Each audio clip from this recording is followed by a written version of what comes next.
In the grand courts of Imperial China, eunuchs were paradoxical figures, entrusted with immense power, yet trapped in a system that robbed them of autonomy. Their rise from palace servants to political masterminds is a tale of ambition, survival, and intrigue. But how did men stripped of family ties and lineage carve a path to some of the highest offices in the empire? Initially, eunuchs were employed to protect the emperor's wives and concubines, their status ensuring they posed no threat to the purity of the imperial bloodline. Yet their role as guardians soon expanded. Trusted to manage the emperor's most intimate affairs, eunuchs gained unrivaled access to state secrets and decision-making processes. By the Ming Dynasty, their influence had grown so vast that entire government departments were run by eunuch officials. One of the most infamous cases was that of Wei Zhongxian, a eunuch who effectively ruled China during the reign of the Tianqi Emperor, 1620–1627. Wei established a sprawling network of spies and informants, persecuted scholars critical of his rule, and even constructed temples in his honor. His downfall came swiftly after the emperor's death, but his story underscores the precarious nature of eunuch power. It thrived in the shadows but crumbled under the spotlight. The mystery deepens with figures like Zhang He, the celebrated admiral who led China's treasure fleets. A eunuch of humble origins, Zhang commanded voyages that reached as far as Africa and the Arabian Peninsula, spreading Chinese influence and bringing back exotic goods. His story stands in stark contrast to the political corruption associated with other eunuchs, showcasing their diverse roles in imperial history. Eunuchs were both feared and despised by the Confucian scholars, who upheld the empire's moral fabric. These scholars saw eunuchs as disruptors of social order, men who wielded power without adhering to Confucian ideals of family and hierarchy. As a result, the imperial courts were rife with conflict, as eunuchs and officials vied for control of the emperor's ear. But what of the deeper mysteries? Historical records suggest that some eunuchs operated underground networks, amassing wealth by skimming imperial funds and controlling access to the emperor. Others were believed to have smuggled information, or even valuables, out of the palace, leading to tales of hidden treasures linked to their clandestine activities. Their enigmatic legacy leaves us with questions that history may never fully answer. Were they victims of an oppressive system, or cunning survivors who mastered the art of court politics? The eunuchs of Imperial China remain a compelling symbol of how power can be both a gift and a curse, forever shrouded in the intrigues of the Forbidden City. Deep in the dense jungles of Campeche, Mexico, lies Valeriana, a city lost to time and rediscovered by technology.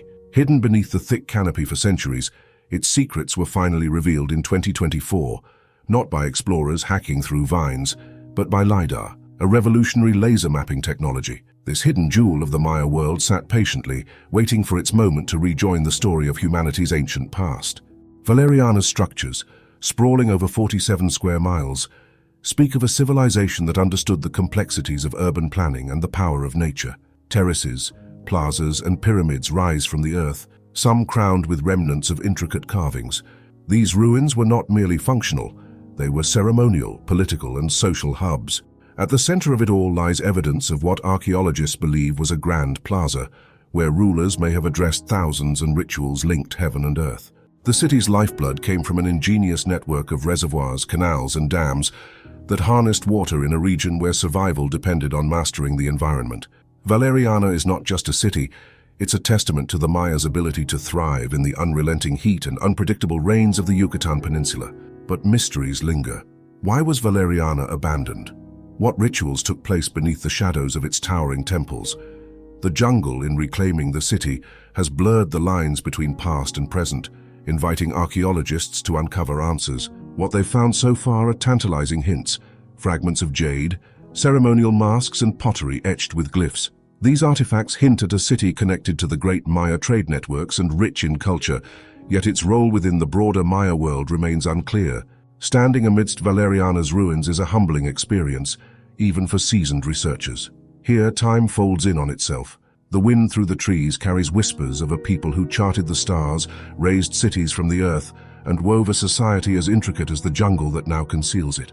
Valeriana, though long hidden, is no longer silent. Its story is only beginning to be heard. Could the terrifying world of H.P. Lovecraft be rooted in ancient reality? The Cthulhu tablet, a dark and enigmatic artifact, has fueled this chilling question. First appearing in obscure circles of collectors, the tablet bears intricate carvings of a monstrous, tentacled being eerily resembling Lovecraft's fictional deity Cthulhu. Surrounding the central figure are cryptic runes and symbols that no known language has been able to decipher. What sets this artifact apart is its untraceable history. There are no records of its discovery, no site documentation, and no definitive proof of its age. While some stories claim it was unearthed on a beach in the United States, these accounts lack credibility.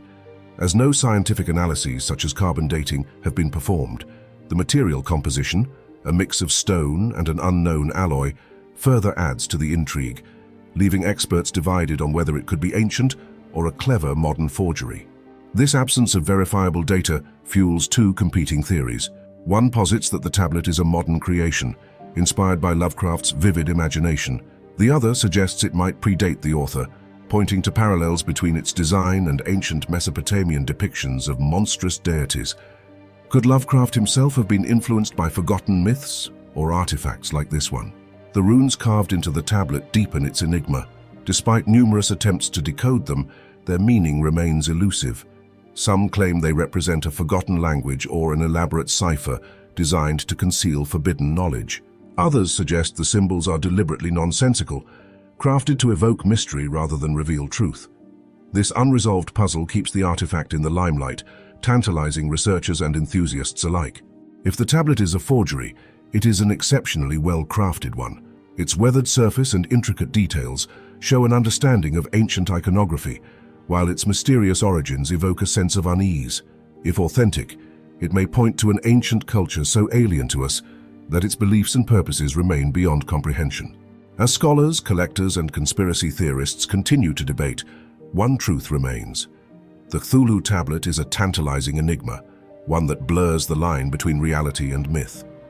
It beckons us to peer into the void of the unknown, but be warned, as Lovecraft once wrote, the void may stare back. Carved into the sun-scorched rock of the Sahara, the Dabous giraffes stand as a haunting reminder of a world long vanished. Discovered in Niger's Air Mountains, these prehistoric petroglyphs are among the largest and most detailed rock carvings ever found. Dating back over 8,000 years, they depict two life-size giraffes, one of them led by a thin rope held by a human figure, an image that raises more questions than answers. Why did these ancient artists, likely belonging to the Neolithic Kiphian culture, choose to carve such enormous and intricate images into the stone? At the time of their creation, the Sahara was unrecognizable from today's vast barren desert. Lush grasslands, lakes and rivers once covered the region, supporting an abundance of wildlife. The presence of giraffes suggests that these animals were either central to the culture's survival or held a symbolic significance beyond simple admiration. Some researchers believe the carvings were sacred, representing a connection between humans and nature, possibly linked to early spiritual or shamanic beliefs. The thin rope seen in one depiction could indicate domestication, a lost practice not documented in known historical records. Others speculate it was a metaphorical leash, signifying a mystical bond between man and beast. But how did these ancient artisans manage to carve such precise and deeply etched figures into the unforgiving rock? Without metal tools, their craftsmanship defies expectations. The level of detail in the giraffes' markings, including their characteristic patterns and elongated necks, suggests a deep understanding of their subject. This level of artistry implies not just survival, but a culture thriving enough to create lasting monuments. Some believe the Dabous giraffes were territorial markers, guiding travelers across a now-lost landscape, while others argue they were celestial, aligning with stars in an unknown prehistoric ritual. Time has not been kind to these relics of the past. Erosion and vandalism have threatened their survival, prompting urgent conservation efforts. In an attempt to preserve this Neolithic masterpiece, a full-scale replica has been created, ensuring the carving's legacy endures even as the desert continues to claim its secrets. Were the Dabous giraffes merely the artistic expression of a bygone people, or do they hold the key to a forgotten chapter of human history? Whatever the truth, these silent sentinels of the past stand as a testament to a civilization lost to time, their message still waiting to be fully understood. Hidden beneath the earth for centuries, the Cochno stone held a secret, an ancient message carved into stone. When it was finally uncovered in 1887, its surface revealed something breathtaking, an intricate network of swirling carvings stretching over 12 meters, circles within circles, lines connecting unknown points, shapes that seemed deliberate yet unreadable. It was as if someone had left a message thousands of years ago, intended for a future that had forgotten how to understand it. Estimated to be at least 5,000 years old, these markings don't resemble the hunting scenes or human figures found in other ancient carvings. Instead, they spiral outward in repeating patterns, as though following a logic we no longer recognize. Were they meant to chart the stars, mark sacred ground, or encode forgotten knowledge? Some archaeologists suggest these symbols were a way of communicating across generations, a script left behind by a prehistoric civilization we barely understand.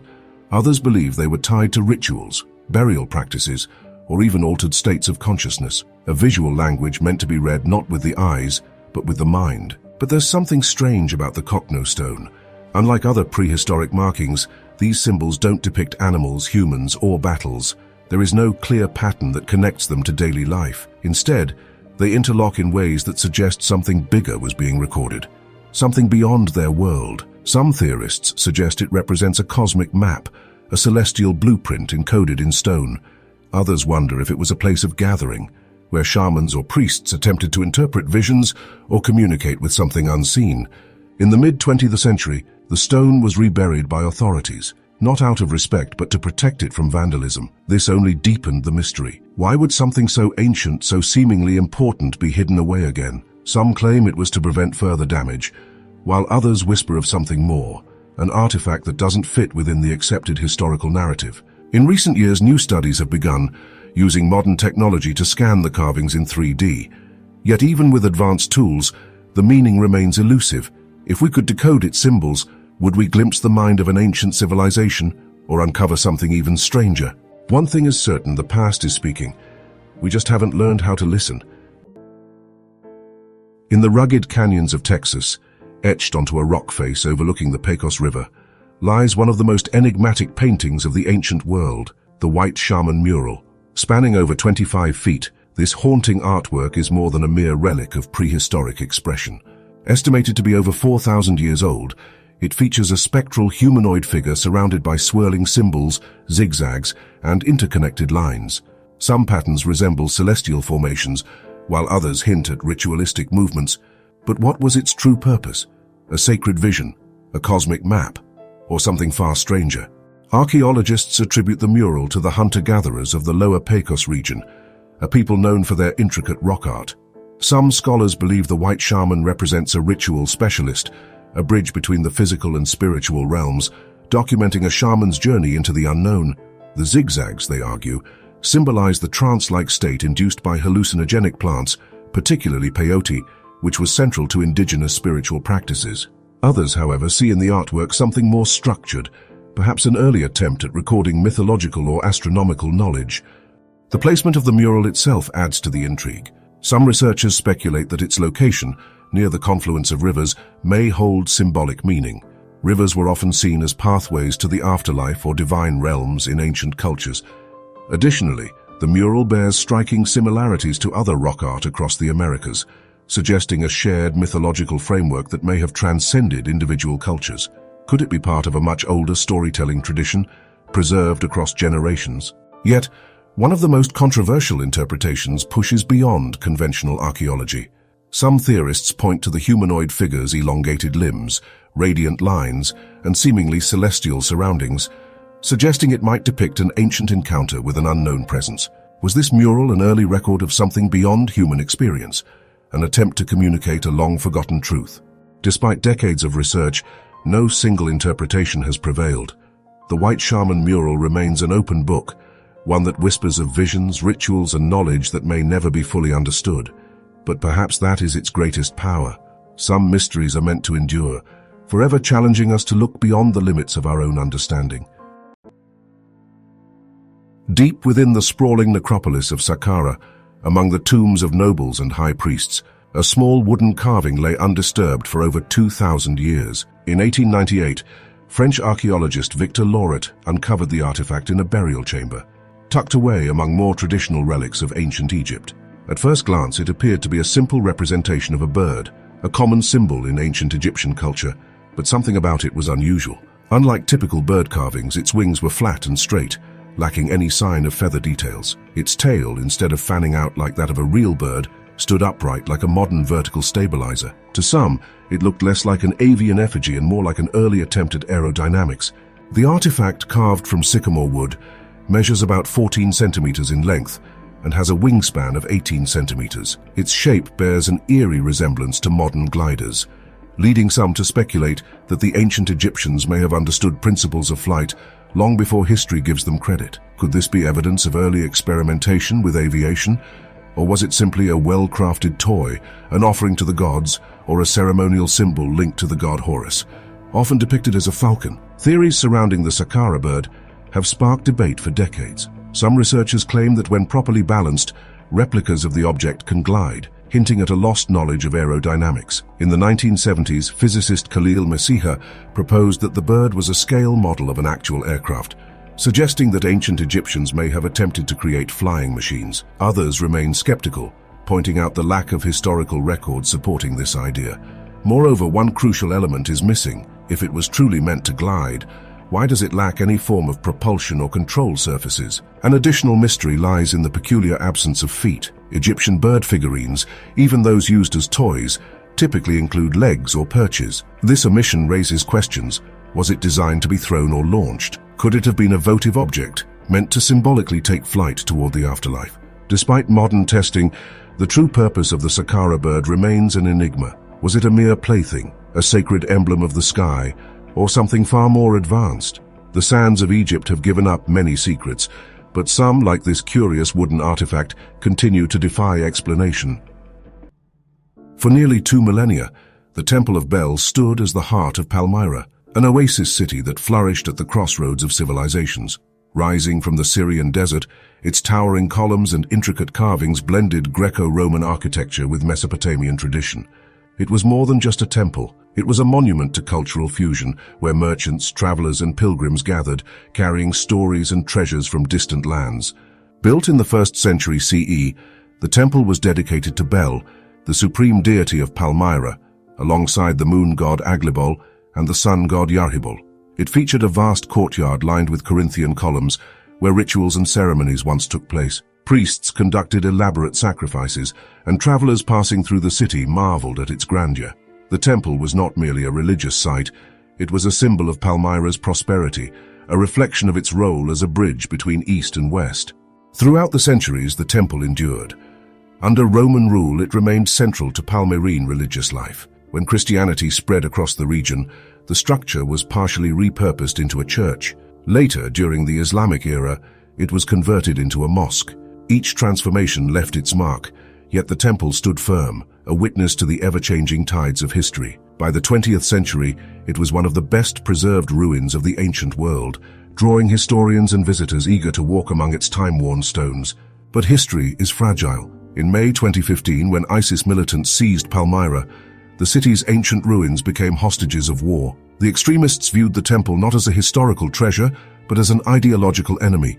The world watched as they demolished statues, looted artifacts, and systematically erased centuries of heritage. Then, in August, the unthinkable happened. ISIS packed the Temple of Bel with explosives, reducing it to rubble in a thunderous explosion. The towering columns, which had withstood wars and conquests, collapsed in moments. The grand sanctuary where generations once gathered was wiped from existence. Satellite images confirmed the destruction. One of the ancient world's most iconic temples was gone. The loss was not just architectural, it was cultural, spiritual, and historical. Yet even in ruin, the Temple of Bel refuses to be forgotten. Archaeologists and preservationists have worked tirelessly to reconstruct its image using 3D modeling and surviving fragments. UNESCO and global heritage organizations continue to fight to protect what remains of Palmyra, but the scars of destruction run deep.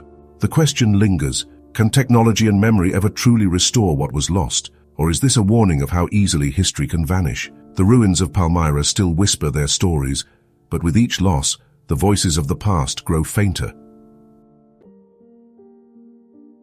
A farmer's shovel has unearthed many great discoveries, but few compare to what was found in Sichuan province, China. In 1929, while digging a well, a villager stumbled upon a cache of jade artifacts buried beneath the soil. The significance of the find was not understood, and for decades the site remained untouched. Then, in 1986, archaeologists made a stunning breakthrough. two massive sacrificial pits filled with bronze statues, gold masks, and intricate carvings, unlike anything seen before in China's history. The Sanxingdui artifacts shattered long-held beliefs about ancient Chinese civilization. The towering bronze figures with elongated eyes and surreal expressions bore no resemblance to known Chinese artistic traditions.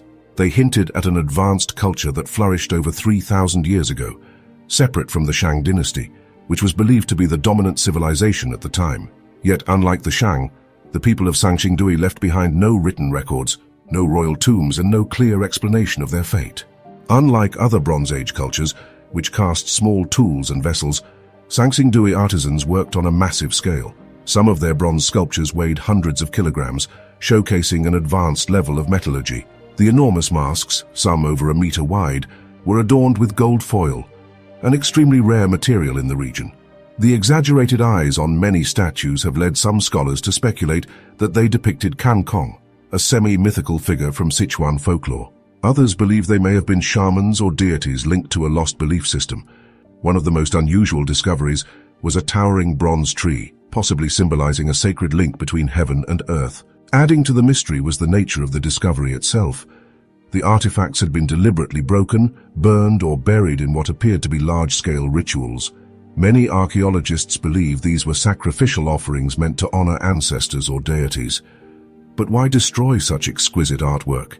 Even more puzzling was the presence of thousands of ivory tusks, which did not come from local animals. This suggests that Sanxingdui had long-distance trade connections, possibly reaching as far as Southeast Asia or India. The presence of so much ivory hints at a culture with far-reaching influence, yet its purpose in their rituals remains unknown. Despite its wealth and craftsmanship, Sanxingdui was abandoned around 1100 BCE. There are no signs of war or invasion, yet the civilization vanished without a trace. Some researchers believe an earthquake may have diverted the Minjiang River, cutting off the city's water supply. Others suggest that prolonged drought or internal conflict led to their downfall.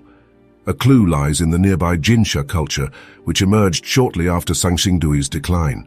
Many Jinsha artifacts closely resemble those of Sanxingdui, leading some scholars to believe that its people simply relocated rather than disappeared. The story of Sanxingdui is far from over. In 2021, archaeologists unearthed 6 new sacrificial pits, revealing thousands of additional artifacts, including another massive gold mask fragment and intricately carved relics. These findings continue to challenge our understanding of early Chinese civilization, proving that Sanxingdui was more advanced than previously believed. Yet the mystery remains. Why was this civilization forgotten? Why do its artifacts resemble nothing else in Chinese history? And what other secrets still lie buried beneath the soil? For now, Sanxingdui's lost civilization remains a puzzle, one that archaeologists are still trying to piece together, artifact by artifact.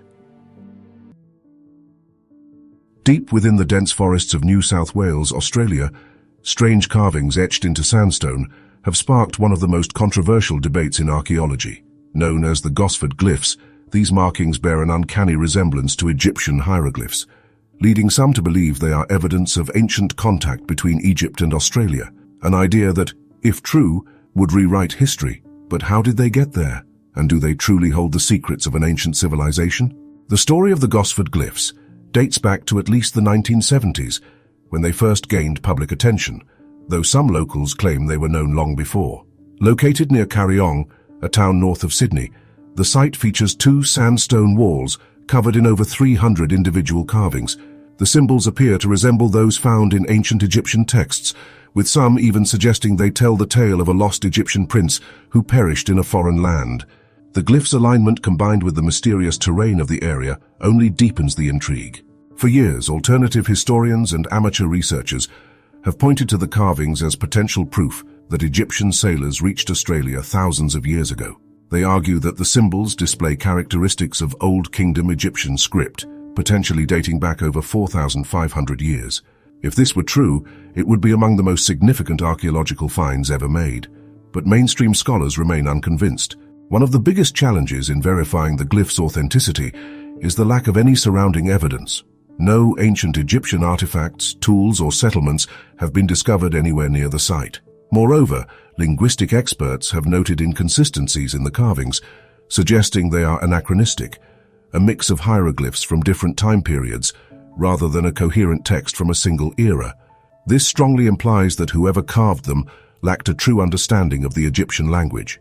Further complicating the mystery, modern analysis suggests that many of the glyphs appear relatively fresh compared to genuine ancient carvings. Weathering patterns indicate that they are likely no more than a few decades old, far too recent to support claims of ancient Egyptian origins. In 1983, Australian authorities investigated the site and concluded that the markings were likely created in the 20th century, possibly by World War I or World War II soldiers stationed in the area, or even by local hoaxers with a fascination for Egyptology.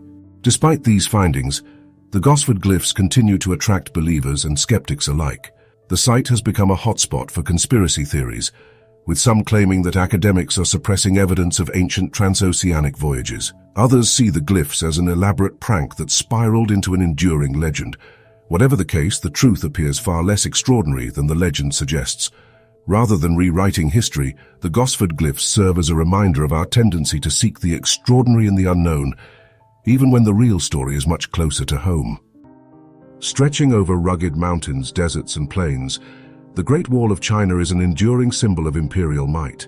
But the wall as we know it today owes much of its form to the Ming Dynasty, a period when military threats from the Mongols prompted an extraordinary engineering effort. Beneath its imposing facade lies a story of ingenuity, sacrifice, and mysteries that remain unsolved. Unlike earlier walls built with tamped earth, the Ming Dynasty utilized bricks, stones, and lime mortar to construct a more durable barrier. The wall wasn't a single structure, but a complex network of fortifications, including towers, barracks, and watch stations. Laborers, often conscripted peasants and prisoners, toiled under brutal conditions, hauling materials across treacherous terrain. Some records even suggest that workers who perished during construction were buried within the wall itself, though evidence of this remains elusive. One of the most intriguing aspects of the Ming Wall is its hidden features. Historical accounts speak of secret chambers within its towers, used for storing supplies and housing soldiers. Some sections included underground tunnels for rapid troop movements, while others had false walls designed to trap invading forces. These ingenious designs highlight the strategic thinking that went into the wall's construction. But the wall was more than a defensive barrier. It was a psychological weapon. Its sheer scale sent a clear message to would-be invaders. China's borders were impenetrable. This psychological aspect was enhanced by the use of beacon towers, where fires lit on mountain peaks could relay warnings of enemy movements across vast distances. Despite its grandeur, the wall was also a source of controversy. Maintaining such an immense structure drained the empire's resources, leading to resentment among the populace. The Ming dynasty's eventual fall was partly attributed to its over-reliance on defensive strategies, symbolized by the wall, rather than addressing internal corruption and unrest. Modern surveys of the wall reveal yet another mystery. Certain sections remain uncharted. Remote and weathered by centuries, these parts suggest that the wall's true extent may be even greater than currently known. What secrets might these forgotten stretches hold? Hidden relics? Unrecorded engineering feats? The answers remain buried in the stones of this ancient masterpiece. The Ming dynasty's Great Wall stands not only as a testament to human determination, but as a monument shrouded in questions. Who were the forgotten laborers whose hands shaped its stones? What secrets did its architects embed within its towering heights? The wall invites us to uncover the mysteries etched into its timeless silhouette. Rising nearly 180 meters above the lush Sri Lankan plains, the granite monolith of Sigiriya pierces the horizon like a sentinel of a forgotten kingdom. Known as the Lion Rock, this ancient fortress defies time and logic, its sheer cliffs concealing a story of ambition, betrayal, and transformation. For centuries, it has stood as both a royal citadel and a spiritual sanctuary, a testament to the duality of human purpose. The journey to Sigiriya begins long before the first step on its winding staircases. At its base, intricate water gardens mirror the ingenuity of their creators, an advanced system of hydraulic engineering channeling life into the arid plains. These gardens, with their flowing fountains and symmetrical pools, are thought to have been both practical and ceremonial, a microcosm of the order the kingdom sought to impose on nature. Halfway up the fortress, the story deepens. Carved into the rock face is the Lion's Gate, a monumental entryway flanked by colossal paws. Though the rest of the lion has eroded over time, its symbolism remains intact. To pass through was to enter the domain of kings, a threshold between the earthly and the divine. At the summit, lies the heart of Sigiriya's mystery, the ruins of a royal palace. Built by King Kashyapa in the late 5th century, the fortress became his refuge after seizing the throne through a coup against his own father. Fearful of retaliation, Kashyapa turned Sigiriya into an impenetrable stronghold. Its walls gleamed with polished plaster, and its chambers were filled with grandeur befitting a ruler. Yet even the Lion Rock could not protect him. When his forces fell in battle, Kashyapa met his end, and Sigiriya was abandoned as a royal capital. But Sigiriya's story did not end with Kashyapa. For centuries, Buddhist monks inhabited the fortress, transforming it into a place of meditation and spiritual reflection. Even now, the frescoes on its rock walls, depicting celestial maidens in flowing garments, speak to the blending of art, devotion, and regal legacy. Walking the summit today, visitors find themselves standing amidst crumbling stone and open skies. The views stretch endlessly, a panorama of green that once inspired Kashyapa to build his dream. Sigiriya is more than a fortress. It is a symbol of human resilience and imagination. Its secrets may never be fully unraveled, but its presence ensures its story will continue to captivate all who dare to climb the Lion Rock. In a quiet corner of Jordan, the past has left its guardians, silent, enigmatic, and buried in reverence. The Ghazal statues, unearthed in 1984 near Amman, are among the oldest human-made figures in existence. Crafted nearly 9,000 years ago, these life-size sculptures defy explanation. Who made them, and why? The answers remain tantalizingly out of reach. Their haunting appearance captures the imagination. Wide, unblinking eyes seem to pierce the veil of time, while their flattened, mouthless faces suggest an eternal silence. Some figures bear two heads, a design so peculiar it invites endless speculation. Were these creations representations of divine beings, ancestors, or symbolic intermediaries between realms unknown? Each statue was constructed with meticulous care. Reeds formed their skeletons, which were layered with plaster and once painted in vibrant hues, now faded. The effort required to produce these statues would have been immense for a Neolithic community, yet they were intentionally buried in carefully prepared pits. Why? Was it an act of worship, a ritual to appease unseen forces, or a final act to conceal them from the living? What sets these statues apart is their stark abstraction. Unlike the realism prized in later art, the Ghazal figures embrace the surreal, as if their creators were attempting to capture not physical likenesses, but deeper, intangible truths. The dual-headed designs could symbolize unity and duality, a balance between opposing forces, or perhaps a reflection of beliefs that have vanished from human memory. Despite decades of study, the true purpose of these sculptures remains elusive. Were they protectors, storytellers, or something else entirely? Their presence challenges us to rethink what we know about the spiritual lives of early humans. Today, these statues rest in museums, their haunting eyes fixed on an invisible past. They speak no words, yet their existence poses questions we may never answer. Who were their creators, and what truths did they see that we cannot? On the windswept island of Sardinia, buried beneath centuries of earth, the giants of Mont'e lay in silence, waiting. When farmers first unearthed fragments of these statues in the 1970s, they had no idea they had stumbled upon one of the greatest archaeological enigmas of the Mediterranean. Scattered across the site were the shattered remains of over 40 massive stone figures, their haunting, hollow eyes gazing into eternity. Who built them? Why were they buried? And what secrets do they hold about the ancient Nuragic civilization?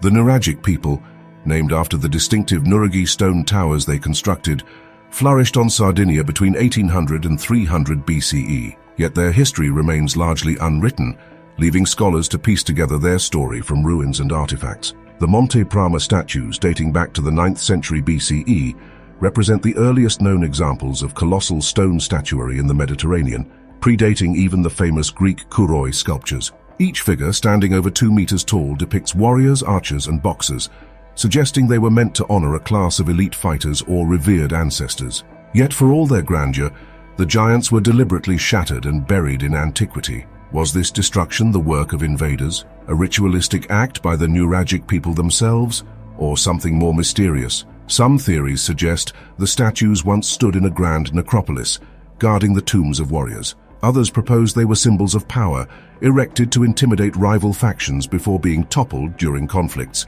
Their peculiar features, oversized heads, rigid postures, and those eerie circular eyes, have led some to speculate about lost cultural influences or even connections to older, unknown traditions. The craftsmanship of the statues raises even more questions. Unlike Greek or Roman sculptures, which were carved in single blocks, the Mont'e Prama giants were assembled from multiple pieces, an unusual technique for their time. Their construction required a mastery of stonework, suggesting the Nuragic civilization was far more advanced than previously believed. Yet, there are no written records, no surviving texts to explain their significance. What knowledge was lost with the fading of this enigmatic culture? Restoration efforts have painstakingly pieced together many of the statues, allowing modern audiences to glimpse the imposing figures as they once stood. But the mystery remains. Were these giants silent guardians of the dead, symbols of divine protection, or remnants of a forgotten mythology? The answers may never be fully known. What we do know is that the giants of Mont'e Prama challenge our understanding of early Mediterranean civilizations. Who were the people who built them, and why did their legacy fade into obscurity? Until more clues emerge from the Sardinian soil, the giants remain sentinels of a past that refuses to be forgotten. High in the Bolivian Altiplano, an enigma stretches across the land. Thousands of perfectly straight lines, etched into the earth with a precision that defies explanation. Unlike the Nazca geoglyphs, these lines do not form recognizable shapes or figures. They are long, unbroken pathways, some extending over 20 kilometers, crisscrossing the landscape with no apparent destination.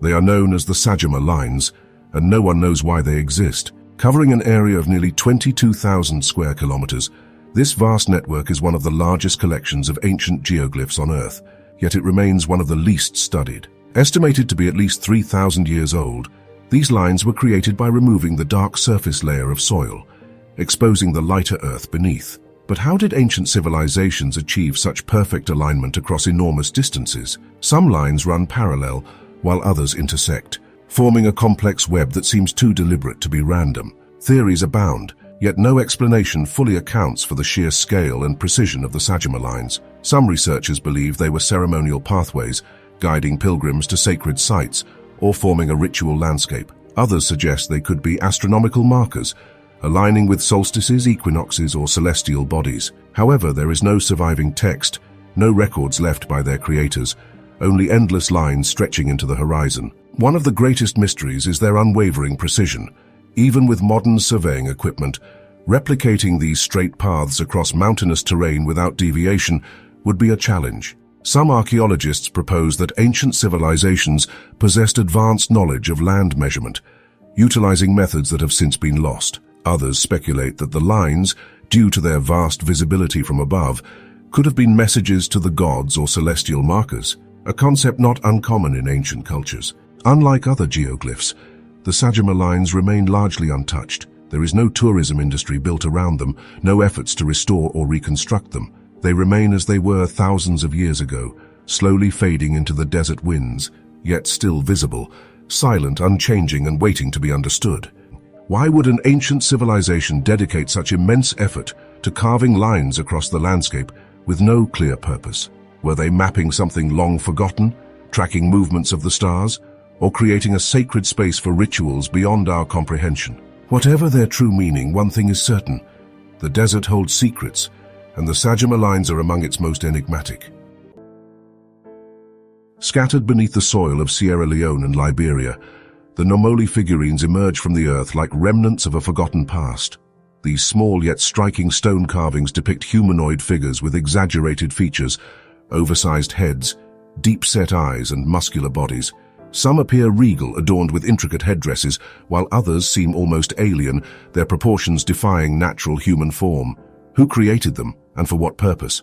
The local Mende and Kissi peoples have long regarded the Nomoli as sacred, believing they house the spirits of ancestors or supernatural beings. Some legends suggest they were once living giants, turned to stone as punishment by the gods. Others claim the figurines serve as guardians, capable of bestowing blessings or misfortune depending on how they are treated.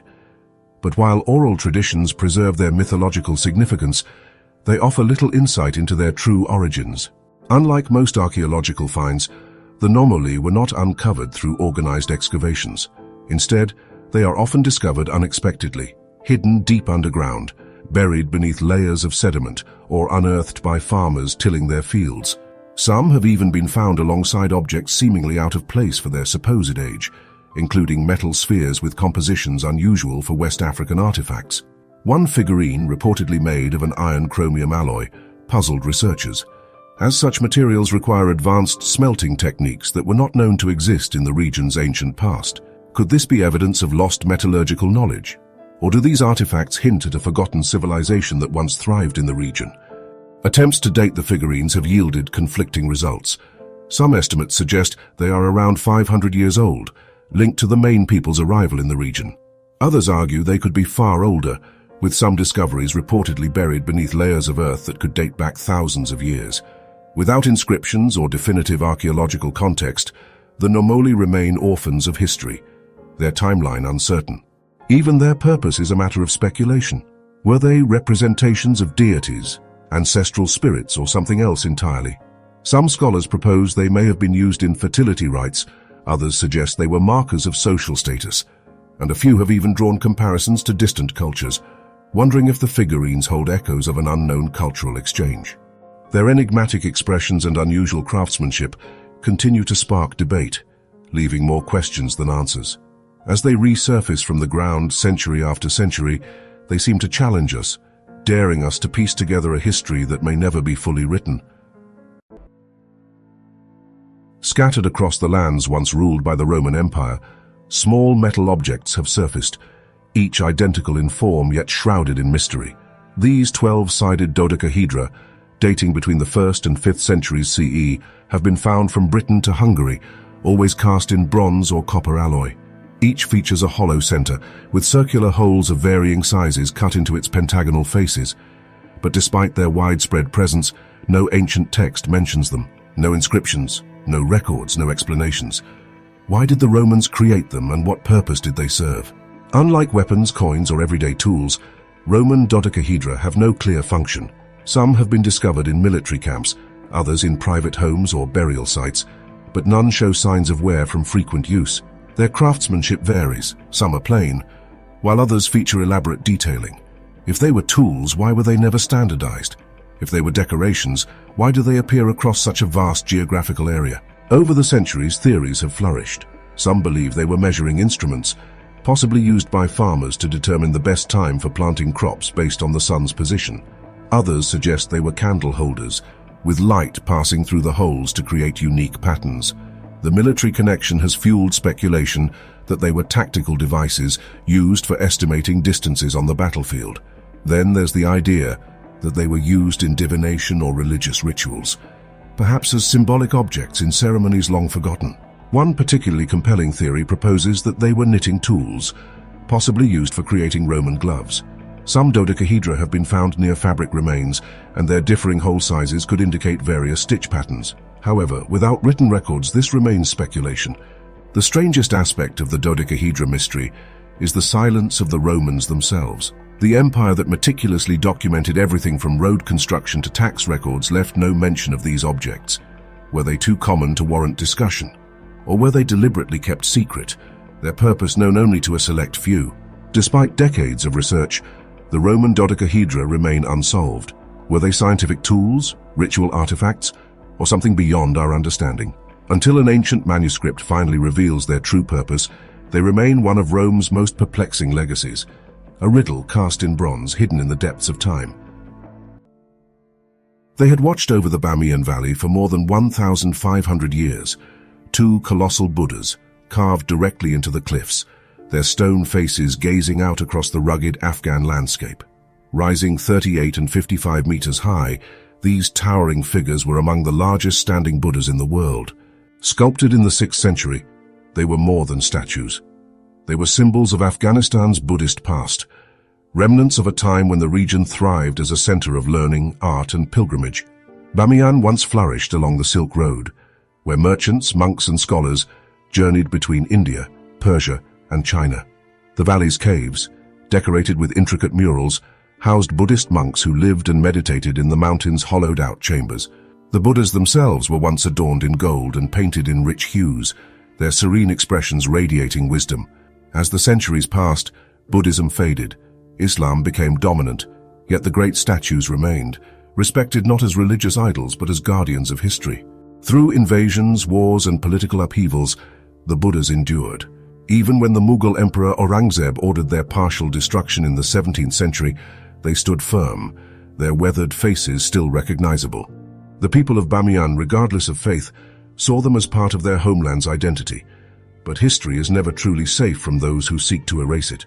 In March 2001, the Taliban, ruling Afghanistan at the time, declared that the statues were idols forbidden under their interpretation of Islam. Despite international pleas to spare them, the Taliban saw no historical or artistic value in the Buddhas. With anti-aircraft guns, explosives, and weeks of relentless demolition, they carried out their destruction. Dust and echoes replaced centuries of silent contemplation.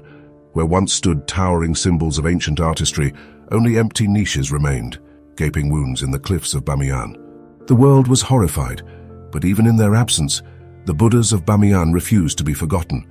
Archaeologists and historians have since worked to recover fragments from the rubble. Digital reconstructions, 3D projections, and even holographic restorations have attempted to revive their lost grandeur. Some call for full reconstruction, while others argue that the empty voids should remain as a stark reminder of what was lost. What does it mean when history is deliberately erased? The empty spaces where the Buddhas once stood are more than just missing statues. They are a haunting testament to the fragility of human heritage. Some believe their destruction was an end, others see it as a beginning, a call to remember, to preserve, and to ensure that history is never so easily erased again. A mummy holds many secrets, but few as perplexing as the one discovered in the 19th century.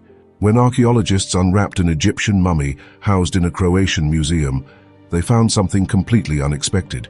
Its linen wrappings were covered in an unknown script. This was no ordinary burial cloth. It was a manuscript, written in a lost language, and it remains largely unreadable to this day. Now known as the Liber Linteus, or Linen Book, this relic is the longest surviving text in the Etruscan language, a civilization that thrived in Italy before the rise of Rome. The text is arranged into 12 columns, suggesting it was originally a scroll before being cut into strips for use as mummy wrappings. Some areas contain faint red markings, possibly serving as section dividers or emphasizing key passages. Despite centuries of study, scholars have only deciphered fragments. The Etruscan language remains one of history's great linguistic puzzles. Its script is readable, derived from Greek, but the meanings of most words remain unknown. With fewer than 1,000 known Etruscan inscriptions, mostly short phrases on tombstones and pottery, full translation remains nearly impossible. The mystery deepens with the journey of the manuscript itself. The mummy was brought to Croatia in the 1840s by a nobleman who had purchased it in Alexandria, Egypt. Only decades later did researchers realize that the linen bore writing, revealing its origins as a document from a completely different civilization. How did an Etruscan manuscript end up in an Egyptian burial? Some believe the linen was repurposed simply as a burial wrapping, a common practice when materials were scarce. Others suggest it may have been part of a funerary text, which would make its presence in a tomb less surprising. However, there is no conclusive proof of its original purpose. What little has been translated suggests the manuscript is a religious calendar, possibly detailing rituals, offerings, and ceremonies dedicated to deities. This aligns with the Etruscans' known spiritual practices, but without a Rosetta Stone-like key to unlock the language, much of it remains a mystery. Some researchers speculate that the text may have been connected to funeral rites, making its later use in a mummy's burial even more intriguing. One theory suggests that the text was sold for its fabric, its writing ignored by those who repurposed it. Another possibility is that it was brought to Egypt by an Etruscan traveler, though no direct evidence supports this. Efforts to unravel the Liber Linteus continue, but with so few linguistic clues, progress is slow. It remains a rare and fragile link to a lost civilization, one whose words may never be fully understood. Among the many enigmatic artifacts that have surfaced over the years, few have ignited the imagination quite like the Lolodov plate. Said to originate from Nepal or Tibet, this ancient stone dish features an intricate spiral pattern at its center, and most strikingly a humanoid figure with an elongated head and large almond-shaped eyes. To some, it is unmistakable, a representation of the classic grey alien, carved long before the modern era of UFO sightings. But as with so many artifacts wrapped in mystery, The deeper we investigate, the more elusive the truth becomes. The story of the Lolodov plate is difficult to trace. According to some accounts, the plate was discovered in the early 20th century, supposedly passed between collectors before surfacing in the writings of European researchers fascinated by ancient mysteries. Its supposed connections to the dropper stones, another controversial set of artifacts claimed to depict extraterrestrial contact, only added to its legend. Some UFO enthusiasts have even suggested that the plate provides evidence of ancient alien visitors, reinforcing the idea that humanity's past is interwoven with celestial encounters. But despite its notoriety, verifiable details about the Lolodov plate are scarce. No major museum or archaeological institution has ever formally documented its existence. There are no precise excavation records, no reliable dating analyses, and no clear accounts of how it was found. Even the name Lolodov does not correspond to any known researcher or collector, leading some to speculate that the plate itself may be an invention of modern mythology rather than a true artifact from antiquity. Skeptics point to another glaring issue: the plate's design. While the spiral motif is common in many ancient cultures, there is no known tradition in Nepalese or Tibetan art that includes humanoid figures resembling extraterrestrials. The elongated head and large eyes are more likely a product of modern interpretations rather than an authentic representation of an ancient belief system. Furthermore, no other artifacts with similar depictions have been found in the region, making the Lolodov plate a singular anomaly, an oddity that exists in stories rather than archaeological records. Without any physical proof of its existence beyond grainy images and speculative claims, the Lolodov plate remains more of a legend than a historical object. Whether it was an artistic misinterpretation, an elaborate hoax, or simply a misunderstood artifact, one thing is clear: it tells us more about modern fascination with the unknown than about ancient civilizations. For centuries, the heirloom seal of the realm was more than an artifact. It was the very embodiment of imperial authority. Crafted from precious jade during the reign of Qin Shi Huang, the first emperor of China, this seal bore the inscription, "Having received the mandate from heaven, may the emperor lead a long and prosperous life." As dynasties rose and fell, the seal passed through the hands of emperors, each one believing it to be a divine endorsement of their rule. But sometime in the chaos of history, the seal vanished, leaving behind one of China's greatest unsolved mysteries. The seal's disappearance is most commonly linked to the turbulent 5 dynasties and 10 kingdoms period, an era of relentless warfare and political upheaval. During this time, the seal was said to have been lost, possibly destroyed or hidden, to prevent it from falling into enemy hands. However, no definitive account of its fate exists, leading to speculation that it may still lie buried in an unmarked grave or hidden chamber. Adding to the enigma are historical records claiming that multiple fake seals were created over the centuries. These imitations were used by ambitious warlords and rival factions to legitimize their claims to the throne. This practice muddied the waters further, making it nearly impossible to trace the original heirloom seal. The symbolism of the seal extended far beyond its physical form. It was believed that possessing it granted an emperor the mandate of heaven, the divine right to rule.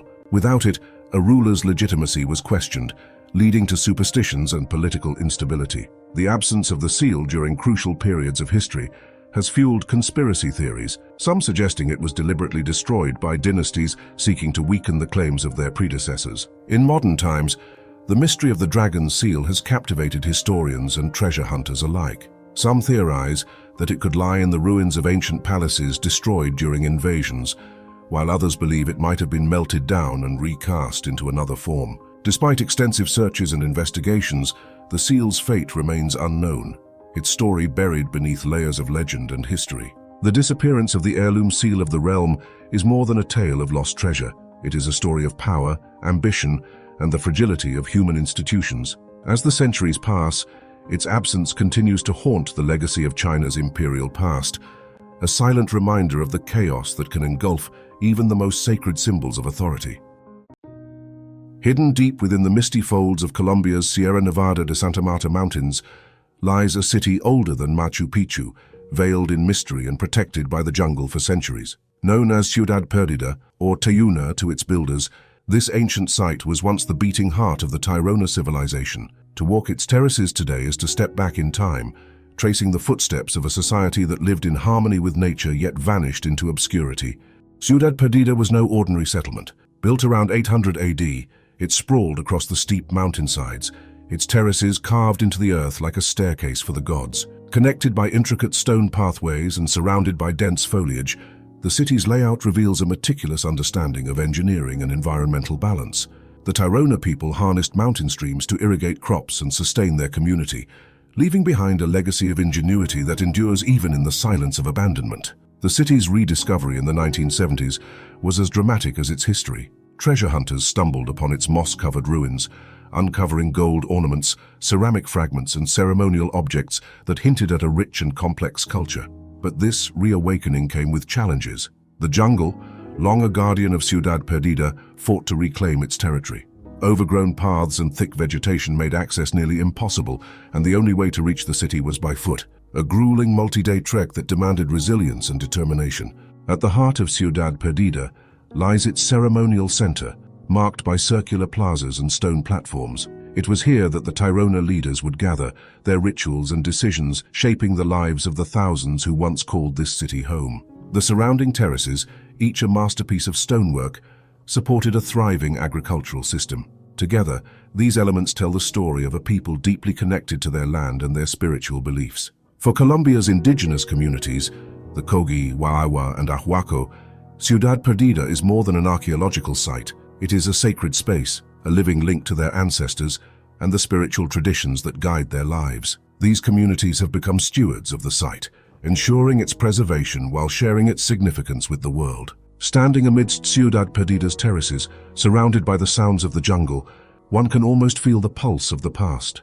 The city whispers its secrets to those who listen, of a society that thrived in isolation, of rituals lost to time, and of a connection to the land that remains unbroken. Ciudad Perdida may have been hidden for centuries, but its story continues to emerge, a reminder that even in the most remote corners of the world, the echoes of humanity endure. Hidden beneath the frozen soils of Siberia for over 12,000 years, the Sigiriya idol emerged as a haunting relic from the depths of prehistory.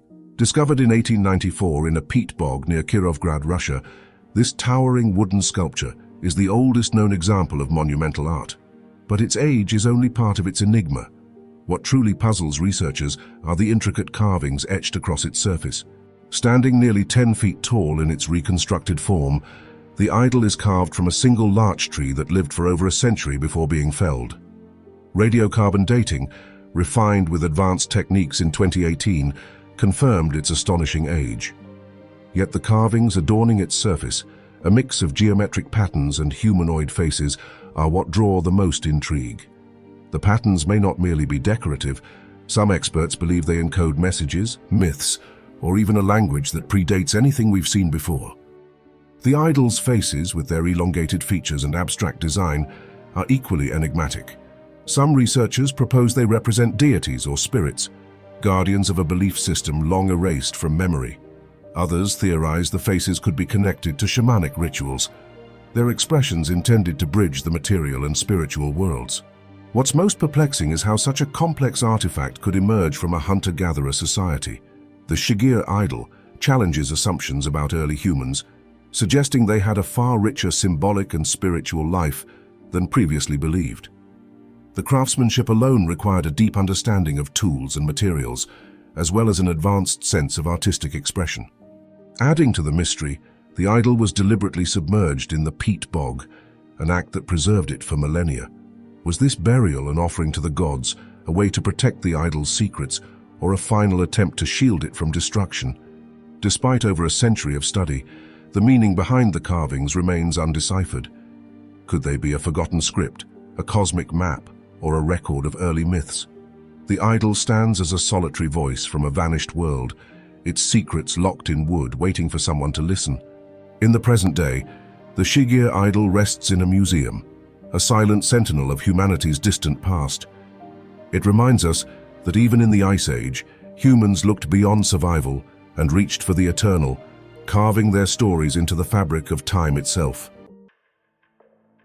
High in the Andean highlands of Bolivia, near the shores of Lake Titicaca, a simple yet astonishing artifact was discovered, one that defies the boundaries of known history. The Fuente Magna bowl, a large stone vessel inscribed with symbols unlike anything else in South America, was found in the 1950s on a private hacienda. At first glance, It resembled traditional Andean ceremonial bowls. But upon closer examination, archaeologists noticed something impossible. The inscriptions bore striking similarities to Sumerian cuneiform. How could an artifact tied to one of the world's oldest Mesopotamian civilizations appear thousands of miles away in the Americas? The bowl, made of stone and covered in engravings, features two distinct types of writing. One resembles Proto-Sumerian cuneiform, an early script used in Mesopotamia over 5,000 years ago. The other bears similarities to the local Pucara culture, a pre-Tiwanaku civilization that flourished around Lake Titicaca. This fusion of symbols has led to intense debate. Is the Fuente Magna bowl evidence of ancient transoceanic contact? Did Sumerian traders or explorers somehow reach South America long before recorded history suggests? Mainstream archaeologists remain highly skeptical. They argue that the bowl's origins are uncertain, its discovery undocumented in official excavations, and its authenticity questionable. Some suggest it could be a hoax or a misinterpretation of indigenous symbols. However, those who support its authenticity point to linguistic studies, suggesting that at least some of the inscriptions closely resemble Sumerian script, particularly signs used during the Jemdet Nazar period, 3100–900 BCE. If true, this would radically challenge the accepted timeline of global exploration. Beyond the writing, the location of the discovery adds to the mystery. Lake Titicaca is home to the Tiwanaku civilization, a culture known for its advanced stonework, mysterious monolithic structures, and unexplained origins. Tiwanaku legends speak of foreign visitors arriving across the sea, bringing knowledge of agriculture and architecture. Some researchers speculate that if transoceanic contact did occur in the distant past, it may have been through forgotten maritime routes lost to history. Despite decades of debate, no definitive conclusion has been reached. The Fuente Magna bowl remains an enigma, an artifact either proving an ancient connection between the old and new worlds or standing as one of the greatest misinterpretations in archaeology. If genuine, it would force a complete reassessment of prehistoric global interaction. If not, it remains a powerful reminder that history is often more complex than we assume. Was the Fuente Magna bowl an isolated anomaly, an artifact out of place and time, or does it hold the key to a lost chapter of human civilization? Until its secrets are fully uncovered, it remains one of the most mysterious relics ever found in the Americas. Across the rugged coast of Sweden, carved into the ancient bedrock, are thousands of images left behind by a civilization long forgotten. Warriors, ships, animals, and abstract symbols stretch across the stones of Bohuslän, a region home to one of the world's most extensive collections of Bronze Age rock carvings. But among the depictions of daily life, something stands out: figures inside strange, rounded craft, floating above the ground. Were these visions of celestial beings, or could they be evidence of something even more astonishing? Dating back over 3,000 years, these petroglyphs are unlike most prehistoric art. The ships carved into the stone resemble those used by seafaring cultures, yet their exaggerated size and strange designs have led some to speculate they could depict something beyond earthly vessels. Even more puzzling are the humanoid figures with outstretched arms, standing inside domed enclosures, a detail that has fueled theories of ancient contact with something unknown. Archaeologists argue that the carvings likely represent religious ceremonies, mythological stories, or even shamanic visions. Some believe the figures inside the strange enclosures symbolize ritual spaces or spiritual journeys, possibly depicting trance-like experiences. Others suggest the ships are merely stylized representations of Bronze Age watercraft, magnified in importance by an ancient people's reverence for the sea. Yet the oddities remain. Unlike other Nordic carvings, some of these figures seem eerily disconnected from the everyday world.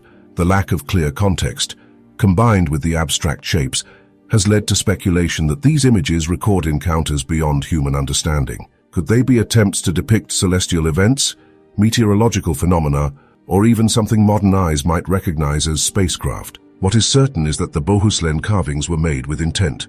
They were not the idle etchings of a passing traveler, nor random markings on stone.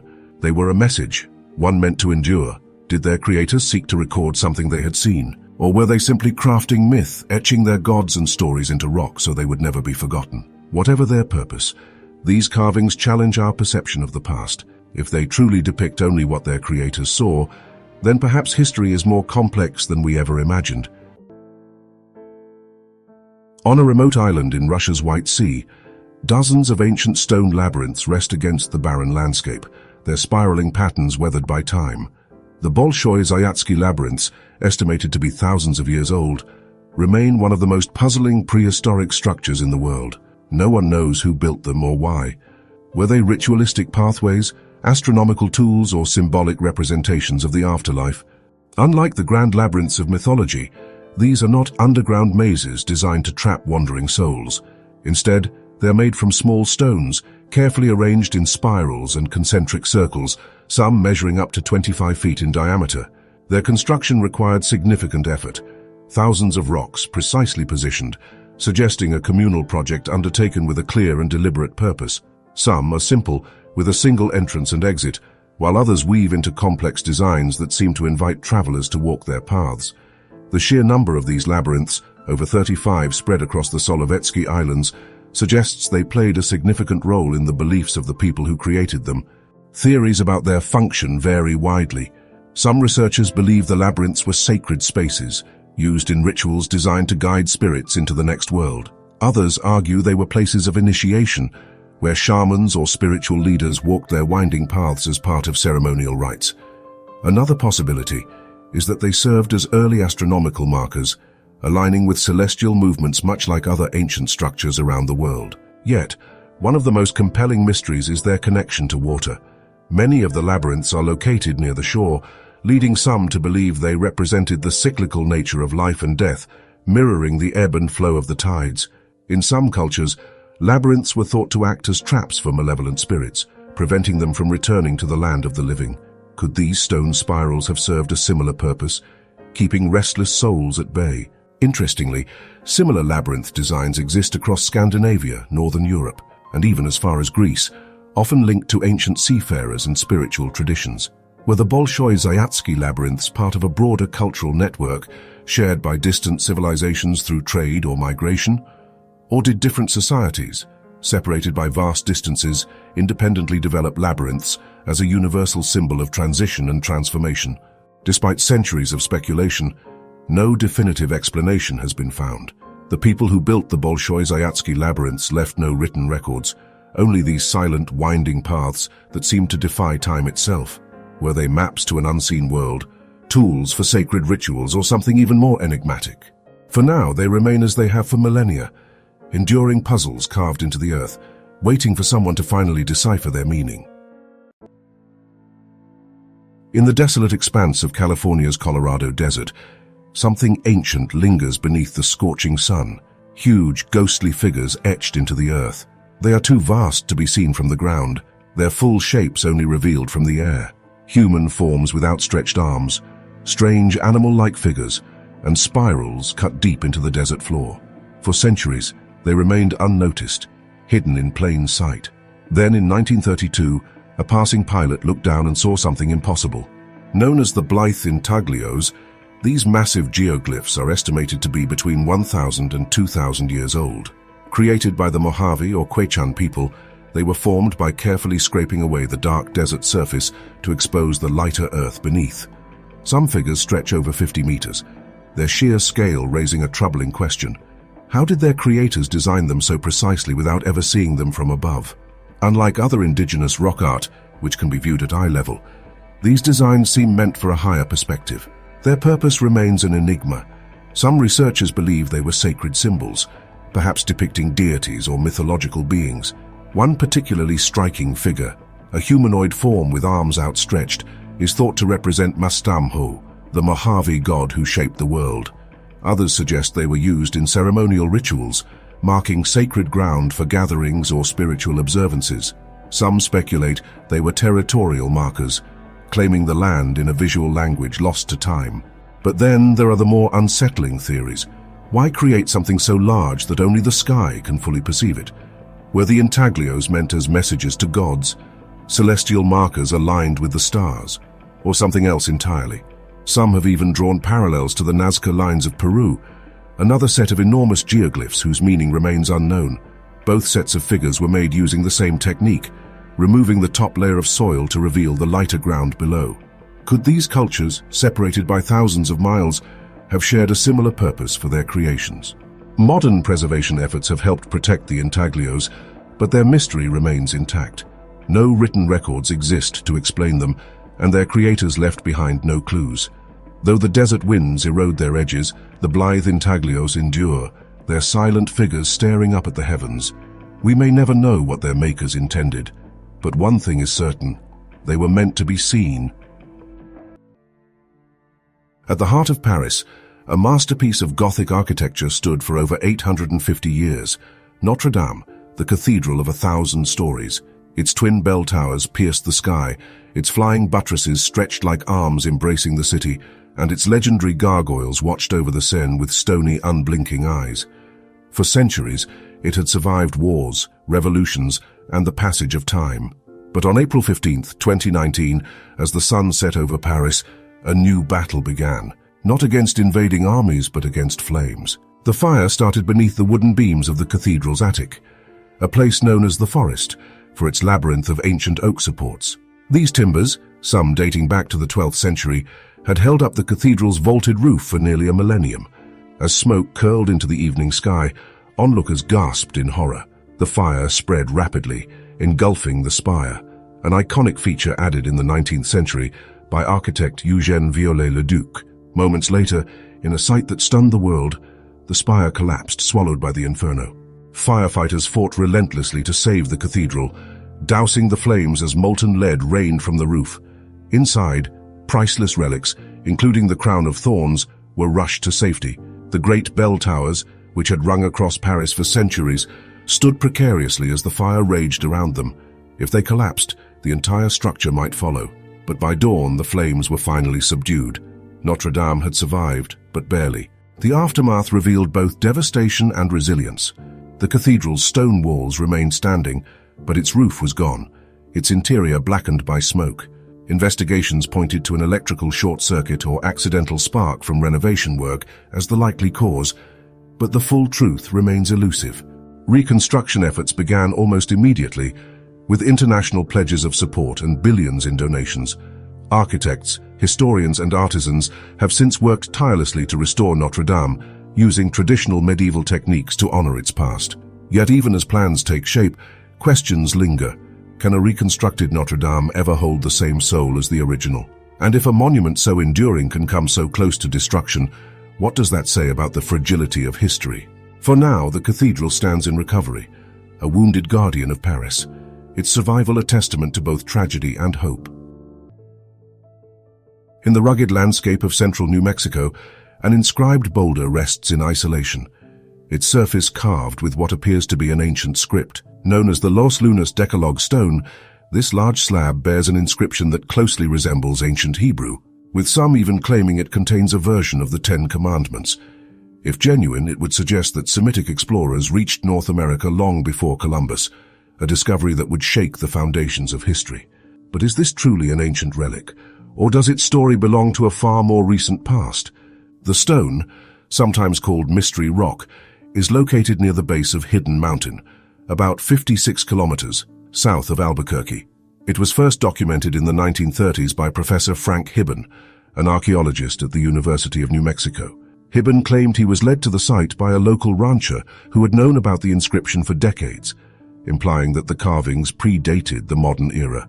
However, no written records of the stone exist prior to Hibben's account, leaving the artifact's origins uncertain.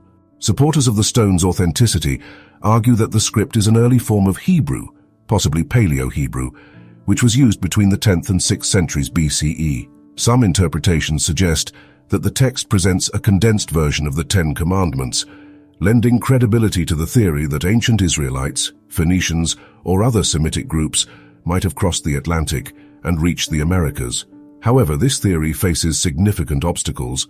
Linguists who have analyzed the inscription point out inconsistencies in the lettering.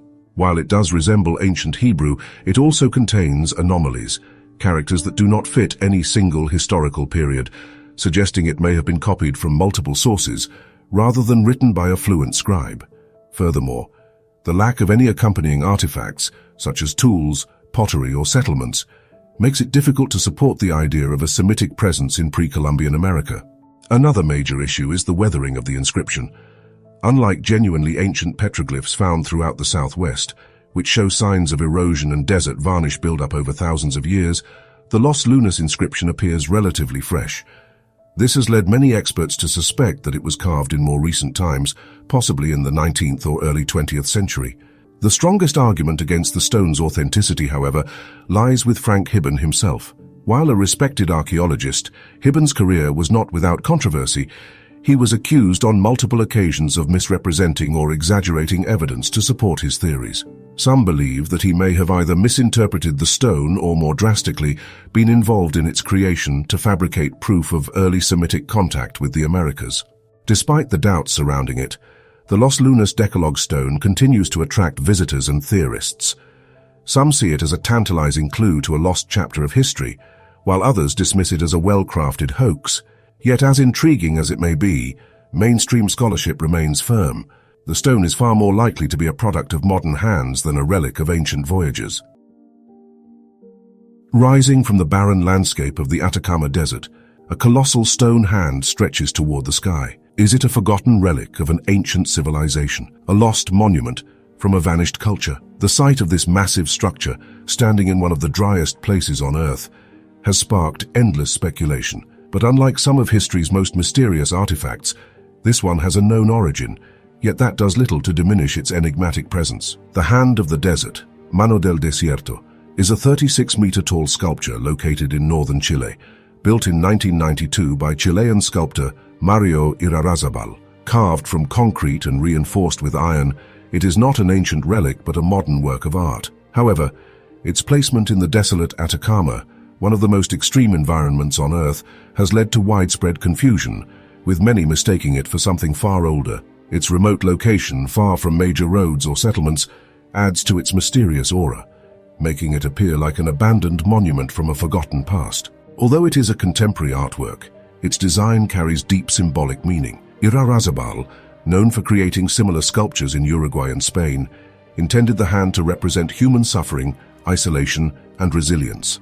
Some interpretations suggest it may also symbolize a plea for help, or a connection between Earth and the divine. The hand's open palm, reaching skyward from the desert floor, evokes a haunting sense of longing or remembrance. Despite its modern origins, many travelers encountering the hand for the first time believe it to be an ancient artifact. Some myths even claim it is based on a petrified giant's hand, though no such legend existed before the sculpture was built. The lack of signage and information at the site fuels these misinterpretations, leaving visitors to wonder about its purpose and history. Today, the Hand of the Desert stands as both an artistic landmark and a source of fascination, blending into the Atacama's landscape of archaeological wonders. Though not an ancient artifact, it has taken on a life of its own, another mystery rising from the sands of time. At the heart of Beijing lies the Forbidden City, a sprawling palace complex that served as the seat of power for 24 emperors during the Ming and Qing dynasties. With its towering walls, gilded roofs, and labyrinthine corridors, it was a world unto itself, a city where power, opulence, and intrigue thrived. But beneath its grandiose exterior lie whispers of hidden chambers, secret passages, and mysteries that remain unsolved. The Forbidden City's layout was meticulously designed to reflect cosmic harmony, with every hall, courtyard, and gate symbolizing imperial authority. Yet some elements of its construction remain enigmatic. Records suggest the existence of underground tunnels built to ensure the emperor's safety during times of crisis. These tunnels were said to connect key buildings within the complex, providing discreet escape routes or passages for covert operations. Though historians have identified some of these tunnels, their full extent remains unclear, fueling speculation about what else might lie beneath the palace grounds. Even the palace's archives hold secrets. For centuries, the imperial court kept meticulous records of daily affairs, political decisions, and private correspondences. While many of these documents have been preserved, others have mysteriously vanished. Some believe these missing records were deliberately destroyed to conceal scandals or betrayals, while others theorize they were hidden in undiscovered chambers to protect the empire's secrets from invading forces. One of the most curious aspects of the Forbidden City is its rumored ghost palace. Stories abound of locked rooms and sealed-off wings where strange sounds are said to echo at night. Some attribute these tales to the restless spirits of concubines, eunuchs, or officials who met tragic fates within the palace walls. While such stories may seem like folklore, they reflect the darker side of court life, where betrayal, power struggles, and executions were commonplace. Another enduring mystery is the disappearance of certain treasures from the Forbidden City. During the late Qing dynasty, as foreign powers encroached on China, numerous artifacts went missing.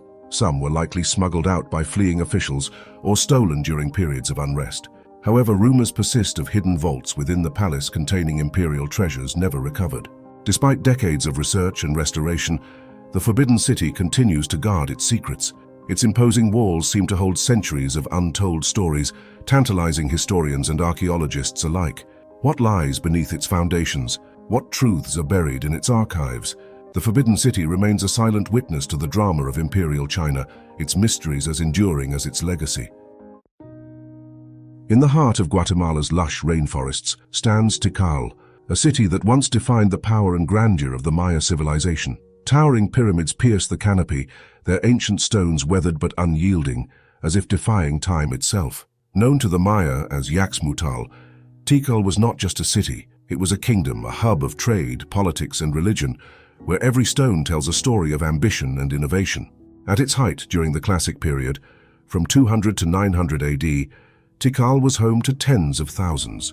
Its urban sprawl encompassed plazas, palaces, ball courts, and residential compounds, all interconnected by causeways that stretched into the horizon. Rising above them all were Tikal's temples, the most famous being Temple 1 and Temple 2, which stand like silent sentinels in the Great Plaza. Temple 1, also called the Temple of the Great Jaguar, reaches 47 meters into the sky and is believed to house the tomb of King Hasao Chan Kawil I, one of Tikal's most influential rulers. But Tikal was more than a physical marvel. It was a city of knowledge. The Maya here charted the stars, crafting calendars of extraordinary precision that mapped celestial movements with stunning accuracy. These astronomical insights were deeply woven into the city's religious practices, aligning temples and monuments with solstices, equinoxes, and other cosmic events. Each structure was more than stone. It was a testament to the Maya's ability to merge science, spirituality, and artistry. The power of Tikal was not confined to its borders. As a dominant city-state, it engaged in alliances and rivalries with neighboring kingdoms, most notably Calakmul. These interactions shaped the region's history as rulers vied for supremacy in a dynamic landscape of diplomacy and warfare. Hieroglyphic inscriptions on stelae across Tikal chronicle these struggles, offering glimpses of the triumphs and tragedies that marked its rise and fall. By the late 9th century, Tikal, like many other Maya cities, began to decline. The reasons remain a subject of debate among archaeologists, with theories ranging from environmental factors and resource depletion to internal conflict and shifting trade routes. What is clear is that by the time the Spanish arrived, Tikal had been abandoned, its temples reclaimed by the jungle. Rediscovered in the 19th century, Tikal has since become a symbol of Maya resilience and brilliance. Walking its grounds today, the hum of the jungle merges with the whispers of the past. Monkeys swing between trees, parrots call out across the ruins, and the towering temples cast long shadows over the earth. Tikal is not just a site to be visited, it is a place to be experienced, a reminder of a civilization that dared to reach for the stars, and in doing so, left an indelible mark on history. Etched into clay tablets and pottery fragments, the Vinca symbols remain one of history's most enigmatic puzzles. Discovered in the late 19th century across the Danube Valley, these markings date back to 5500 BCE, predating Sumerian cuneiform by thousands of years. Could these symbols be the earliest form of written communication, or were they something else entirely? The Vinca culture, which flourished in southeastern Europe during the Neolithic period, was remarkably advanced. They created intricate ceramics, organized settlements, and even developed early forms of metallurgy. But it's the symbols they left behind that spark the greatest intrigue. Simple yet deliberate, these markings feature combinations of lines, dots, and geometric shapes. Found on artifacts ranging from pottery to figurines, the symbols appear to serve a purpose beyond mere decoration. Despite their apparent complexity, no one has been able to decipher their meaning. Are they a proto-script, recording early language or trade? Some researchers propose they could be religious or symbolic, linked to rituals or beliefs. Others suggest they might represent an early counting system or mnemonic device. Adding to the mystery, the symbols are not isolated to a single site. They've been uncovered across a vast area, hinting at a shared cultural or symbolic language. yet their usage vanished suddenly, leaving no clear evolutionary link to later writing systems. Were they abandoned as part of a cultural shift, or did the knowledge to interpret them simply fade over time? Even modern technology has struggled to unlock their secrets. Attempts to find patterns using computational analysis have yielded no definitive answers. Some theorists even speculate that the symbols might not represent a language at all, but rather an abstract system of thought that doesn't conform to our modern definitions of writing. The Vinca symbols challenge our understanding of human communication and the origins of writing. They force us to consider the possibility that an advanced symbolic system existed long before recorded history, only to be lost in the mists of time. Currently, these symbols rest on museum shelves, tantalizing in their ambiguity. Each fragment of pottery, each clay tablet, carries a story we may never fully understand. Were these symbols the foundation of something greater, or were they an isolated experiment in the human urge to create and communicate? Like a whisper from the past, the Vinca symbols beckon us closer, daring us to decipher their silent language. Scattered within the bedrock of Egypt's Aswan region lie massive stone boxes that defy conventional explanations. Cut with astonishing precision, these granite boxes, some weighing over 100 tons, are among the most enigmatic artifacts in Egyptian history.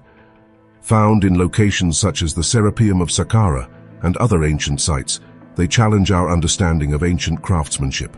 How did early builders carve and shape these immense blocks with such accuracy, and what purpose did they serve?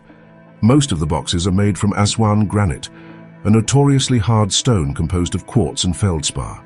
The sheer scale of these structures suggests that they were crafted with exceptional skill, yet no written records explain how they were made. Modern engineers struggle to replicate their precision even with today's advanced tools. The inner walls are so smooth that they appear machine-cut, with right angles so sharp they resemble laser work.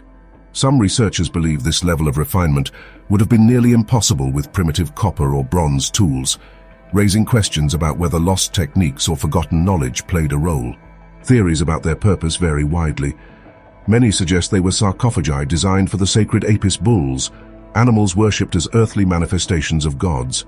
The Serapeum, where many of these boxes were found, was a major burial site for these revered creatures. However, there's a problem. Several of the boxes were sealed yet found empty. Were they looted in antiquity, or were they never meant to contain remains at all? Some speculate they had a ceremonial or even technological function, possibly related to resonance or energy storage, theories that push the boundaries of mainstream archaeology. One of the most debated aspects is how these granite behemoths were transported. The Aswan quarries are located over 500 miles from Saqqara, meaning these blocks had to be hauled across vast distances, possibly along the Nile. But moving and shaping them with simple tools and manpower remains an unsolved mystery. The level of precision suggests that their function required more than just a decorative or funerary purpose, perhaps a role lost to history. Erosion and damage have obscured many details, but the Aswan granite boxes remain among Egypt's most perplexing artifacts.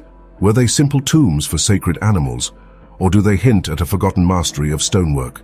Did the ancient Egyptians possess advanced engineering skills that have since been lost?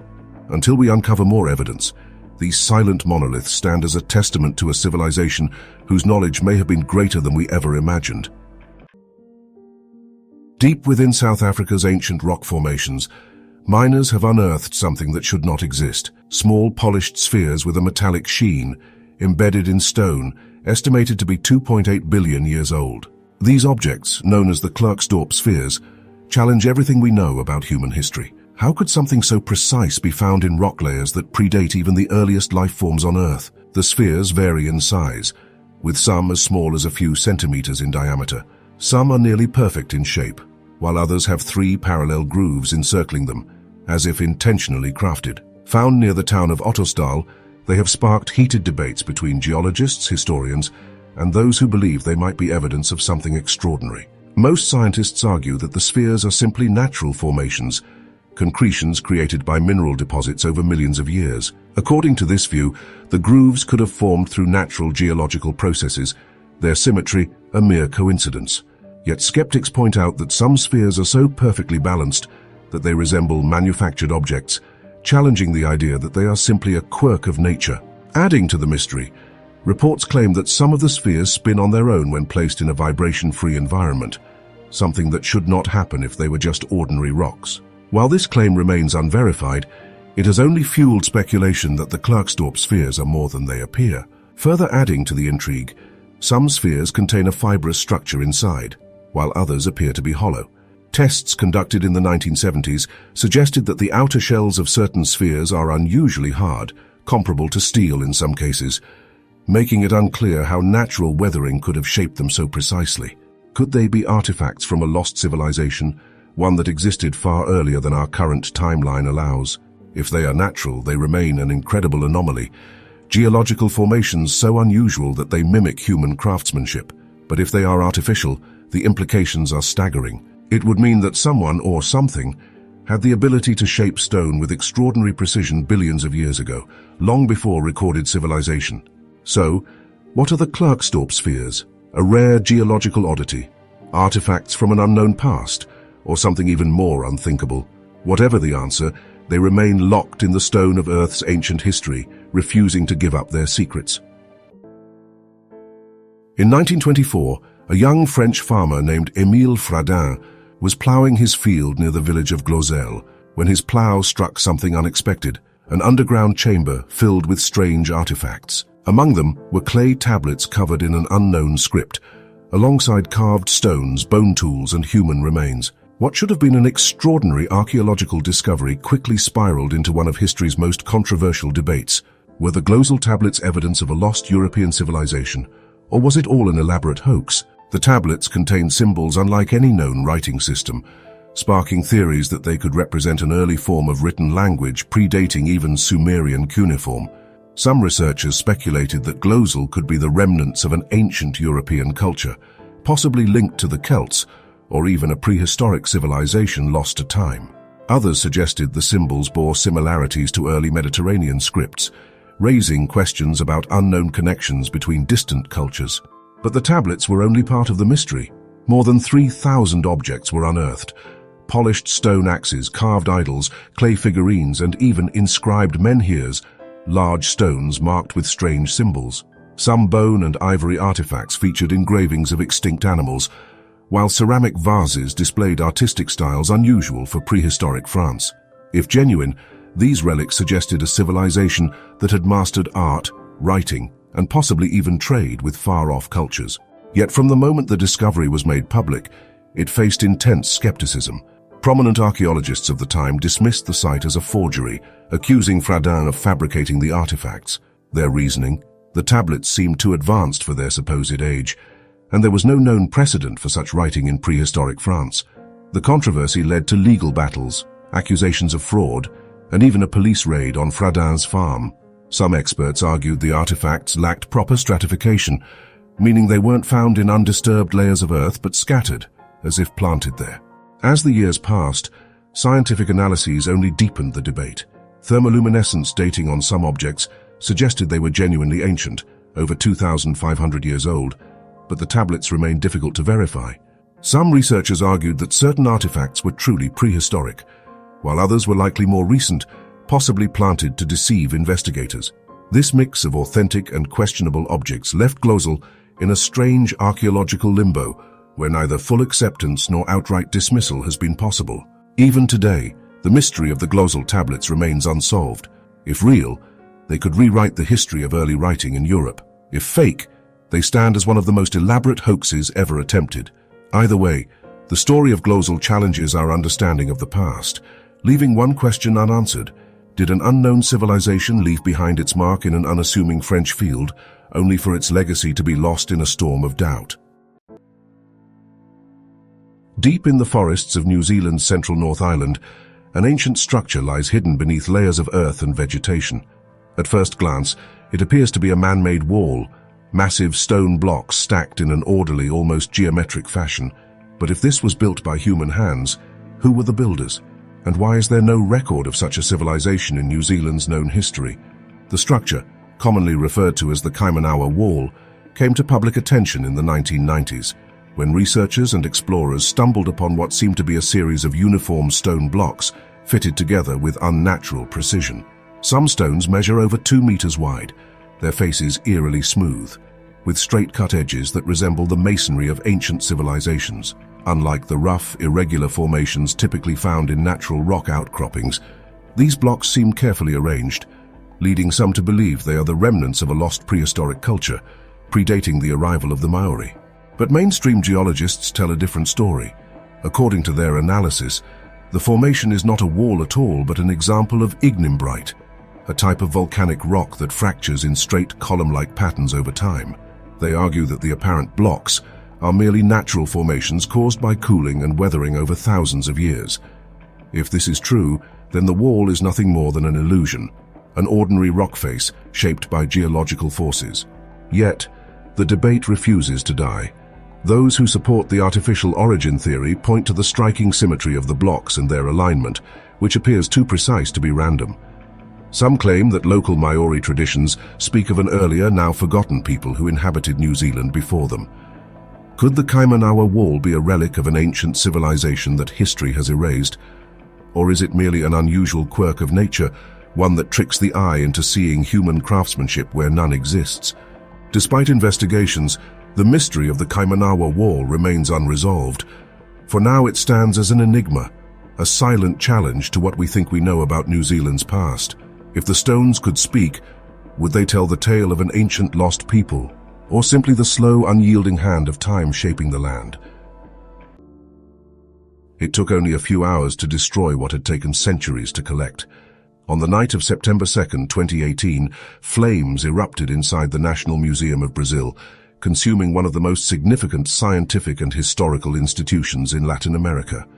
By dawn, nearly 90% of its collection, over 20 million artifacts, was reduced to ash and rubble. It was not just a museum that burned, but a vast archive of human civilization, natural history, and indigenous heritage.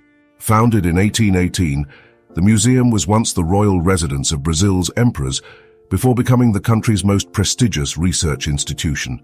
Its halls housed irreplaceable treasures, the oldest human fossil ever found in the Americas, known as Lutzia, dating back over 12,000 years, Egyptian mummies brought over by Emperor Pedro I, an extensive collection of pre-Columbian artifacts from lost civilizations, and the Bendigo meteorite, a 5.3-ton space rock that had survived a fiery fall to Earth millions of years ago. Beyond its human history, the museum was home to vast collections of fossils, botanical specimens, and taxidermied animals, many belonging to extinct species. Researchers worked daily in its laboratories, unraveling the mysteries of Brazil's deep past. Yet despite its importance, the museum had suffered years of neglect. Government funding had dwindled, leaving the building in disrepair. Electrical issues went unfixed, fire prevention systems were outdated, and the grand palace that held these treasures was crumbling. Then disaster struck. When the fire alarms failed and water hydrants near the museum ran dry, there was little that could be done. As flames spread unchecked, desperate museum staff rushed into the burning building, risking their lives to save whatever they could. Some carried out indigenous masks and ancient fossils in their arms.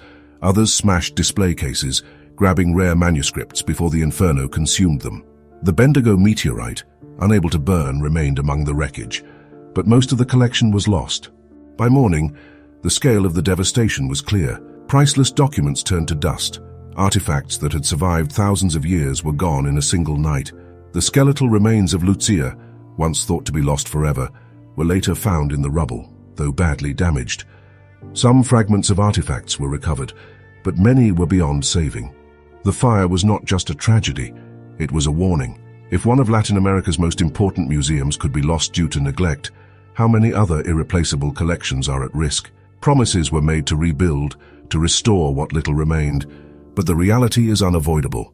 No reconstruction can bring back what was lost. The National Museum of Brazil was more than a building. It was a guardian of history, and now, much of that history exists only in memory. In a dimly lit medieval monastery, a lone monk sat hunched over a massive manuscript, feverishly writing by candlelight. According to legend, he was racing against an impossible deadline. Facing severe punishment for an unnamed crime, he struck a deal, not with his fellow monks, but with the devil himself. In exchange for his soul, the devil granted him the ability to complete the manuscript in a single night. The result was the Codex Gigas, a book so enormous it defied explanation, earning it the chilling name the Devil's Bible. The Codex Gigas, created in the early 13th century, is the largest surviving medieval manuscript in the world. Weighing nearly 75 kilograms and measuring 92 centimeters tall, its pages are made of 160 donkey or calf skins, requiring an entire table just to support its weight. What makes it even more striking is a full-page illustration of the devil, an unusual feature in monastic works. This eerie depiction, along with the book's mysterious origins, fueled the legend that it was written in a single night with demonic help. Historical records suggest the manuscript was produced in Bohemia, modern-day Czech Republic, most likely at the Podlazic monastery. However, its exact authorship remains unknown. Studies of the handwriting indicate that a single scribe wrote the entire book, an astonishing feat given its size. Modern scholars estimate that completing the text would have taken at least 20 to 30 years, working continuously without distraction. Yet the uniformity of the script throughout all 310 parchment pages suggests it was written with remarkable consistency, raising questions about how one person could maintain such precision over decades. The contents of the Codex Gigas are as mysterious as its creation. It includes the entire Latin Bible, various historical texts, exorcism spells, medical remedies, and monastic rules. Strangely, certain pages are missing, leading to speculation about whether they were removed intentionally, possibly to hide forbidden knowledge. Some believe the missing sections contained a secret pact with the devil, while others suggest they were simply lost over time. Throughout history, the Devil's Bible has been associated with misfortune. When Sweden invaded Bohemia in 1648, the manuscript was taken as war loot and transported to Stockholm, where it remains today in the National Library of Sweden. Shortly after its arrival, a fire broke out in the royal castle, nearly destroying it. Some claimed the book carried a curse, much like other infamous relics with dark reputations. Despite its eerie legend, the Codex Gigas remains one of the most valuable historical manuscripts ever created. Though its origins are shrouded in mystery, it stands as a testament to the skill, dedication, and ambition of medieval scribes, whether aided by the supernatural or not. On a crisp October morning in 1869, workers digging a well on a farm in Cardiff, New York, made a shocking discovery: a massive human figure, over 3 meters, buried beneath the earth. The petrified man, with chiseled features and an air of ancient mystery, sent waves of excitement across the nation. Was this proof of the giants described in biblical texts, an ancient race lost to time, or something else entirely? The truth, as it turned out, was far more cunning. News of the so-called Cardiff giant spread like wildfire. Thousands flocked to see the colossal figure, paying 50 cents each for a glimpse. Scientists, theologians, and journalists debated its origins. Some declared it a remarkable fossilized human, while others suggested it was an ancient statue. The fascination only grew when showman P.T. Barnum, never one to miss an opportunity, offered to buy the giant for $50,000. When the owners refused, Barnum simply had his own replica made, displaying it to even larger crowds. But not everyone was convinced. Skeptics pointed out that the stone figure lacked the mineralization expected in a truly fossilized body. The chisel marks on its surface appeared too clean, its proportions exaggerated. Under mounting scrutiny, the hoax unraveled. In December 1869, just months after its discovery, the truth came to light. George Hull, a cigar manufacturer and known skeptic of religious literalism, had masterminded the entire deception. Hull, inspired by a debate with a fundamentalist preacher about the existence of giants in biblical history, sought to prove how easily people could be fooled. He commissioned the carving of a massive gypsum figure, had it artificially aged with acids and tools, and secretly buried it on his cousin's farm a year before its discovery. The plan worked beyond his wildest expectations. Hull and his partners made a fortune before the fraud was exposed. Despite being debunked, the Cardiff giant's legend endured. Even after the confession, many refused to believe it was fake. P.T. Barnum's replica continued drawing crowds, and to this day, the original giant remains on display at the Farmers Museum in Cooperstown, New York, an enduring symbol of human gullibility and the power of spectacle. In the autumn of 1860, flames engulfed the old summer palace, or Ming, as Anglo-French forces looted and destroyed the sprawling imperial complex during the Second Opium War. Known as the Garden of Gardens, Ming was a masterpiece of art and architecture, blending Chinese and Western styles, but its splendor was more than aesthetic. It housed an unparalleled collection of treasures. When the palace fell, these priceless artifacts disappeared, leaving behind one of China's most haunting historical mysteries. The scale of the looting was unprecedented. Ornate vases, jade carvings, bronze statues, silk scrolls, and gold ornaments were stripped from the palace. Some of these treasures found their way to European museums and private collections, while others vanished entirely. Among the most famous losses were the 12 zodiac fountainheads from the palace's water clock fountain. While several have been recovered, others remain unaccounted for, sparking international debates over cultural restitution. Yet the mystery deepens with reports of hidden vaults within Yuan. According to historical accounts, as Allied troops advanced, Imperial guards and loyalists are said to have concealed some of the palace's treasures. These artifacts were supposedly buried beneath the ruins or transported to secret locations. Despite extensive searches, no significant discoveries have been made, leaving scholars and treasure hunters to speculate about the fate of these lost riches. The destruction of Yuan was not merely a loss of material wealth, it symbolized the humiliation of a nation. The burning of the palace, ordered by British Commander Lord Elgin, was intended as retaliation for the execution of European envoys by Qing officials. However, its impact resonated far beyond the battlefield, leaving a scar on China's cultural and historical identity. In the years since, the missing treasures of Yuan have become symbols of China's resilience. Each artifact recovered is celebrated as a step toward restoring the legacy of the palace. Yet countless items remain scattered or hidden, their whereabouts unknown. Some believe that private collectors hold these items in secret, while others suspect they were destroyed or irretrievably lost in the chaos. The vanishing treasure of the old summer palace is a poignant reminder of the fragility of cultural heritage.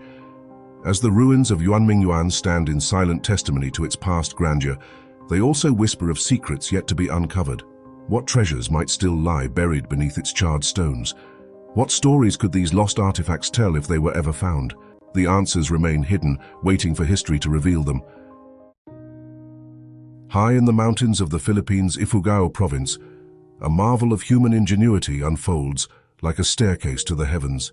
The Banawe rice terraces, often called the eighth wonder of the world, are more than a breathtaking sight. They are a living testament to a harmonious relationship between humanity and nature. Carved over 2,000 years ago, these terraces remain a symbol of resilience, sustainability, and cultural pride.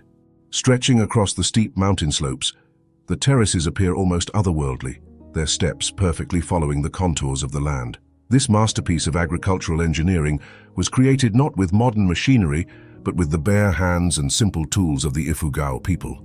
Over centuries, they sculpted these mountainsides into fertile fields, using their intimate knowledge of the land to transform it into a source of life and sustenance.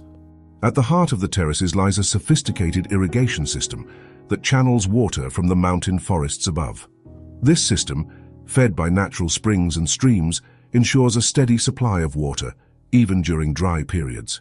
Each terrace is a carefully balanced ecosystem, where water flows seamlessly from one level to the next, reflecting the Ifugao people's deep understanding of the environment and their commitment to sustainability.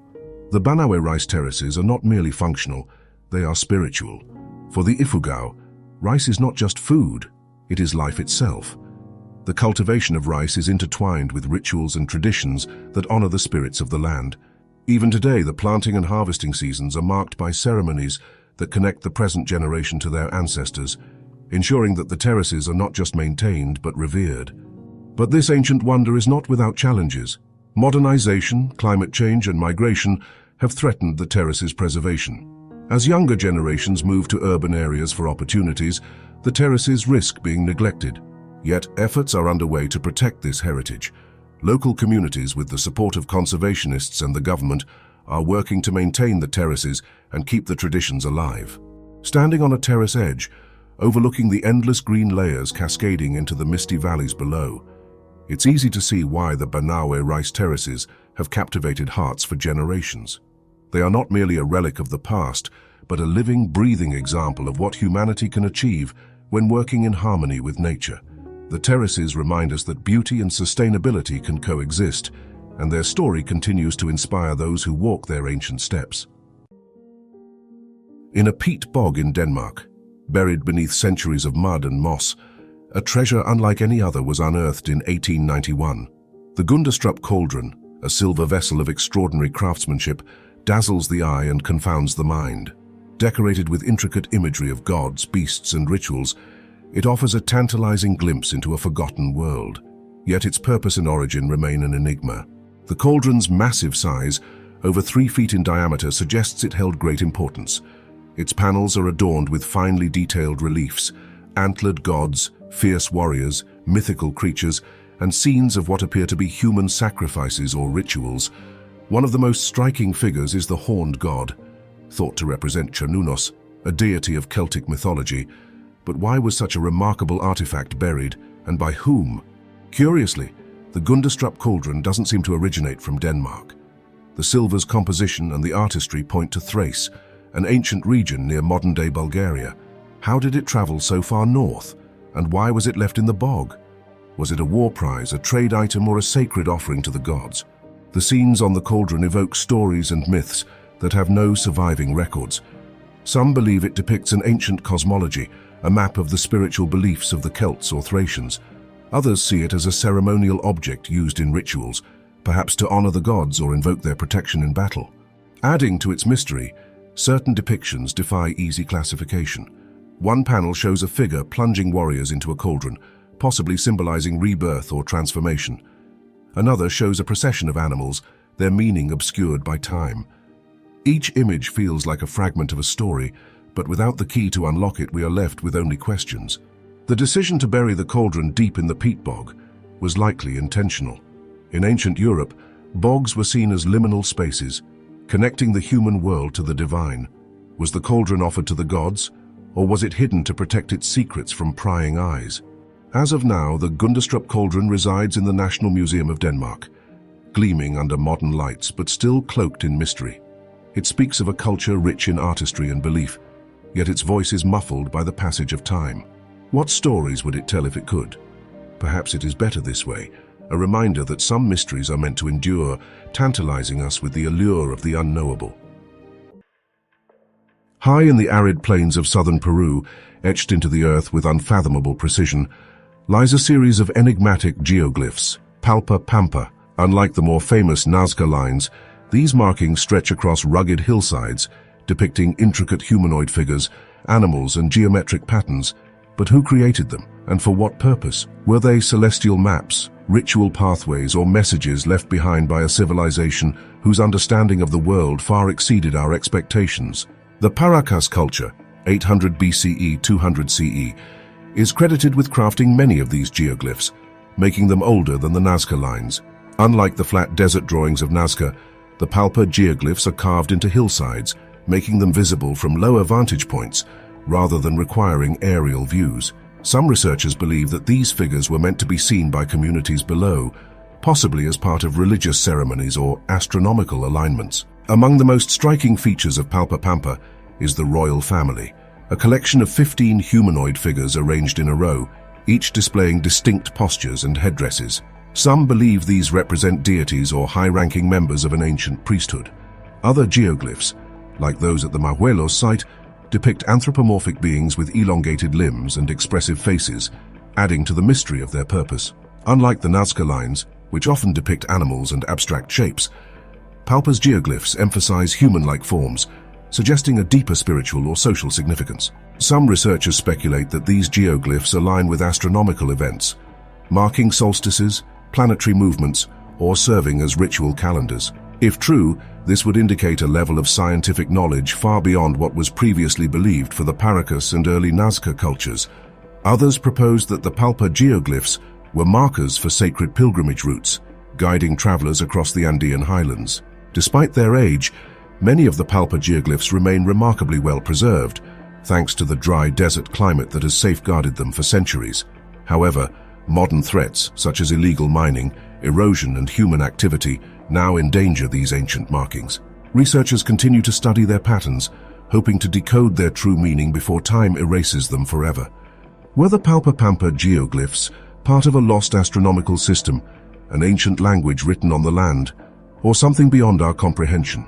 Until their secrets are fully uncovered, they remain a haunting reminder that history still holds mysteries we have yet to decipher.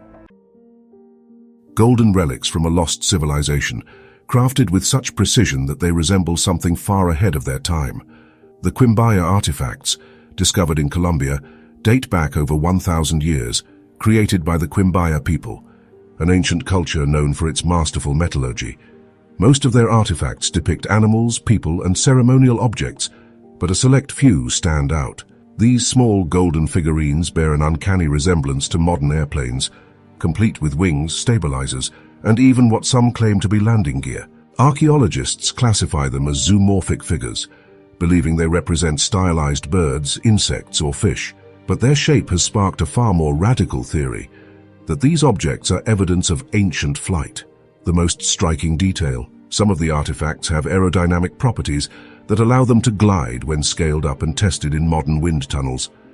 Could the Quimbaya people have known something we don't? The most famous experiment supporting this theory took place in the 1990s when aviation experts built a scaled-up version of one of the golden figurines. They fitted it with a small propulsion system, and it flew. Skeptics argue that this proves nothing, as many naturally occurring forms, such as certain fish and birds, also exhibit aerodynamic efficiency. But others insist that the resemblance to modern aircraft is too precise to be coincidence. If these artifacts are merely artistic representations of animals, why do they lack eyes, feathers, or any clear biological features?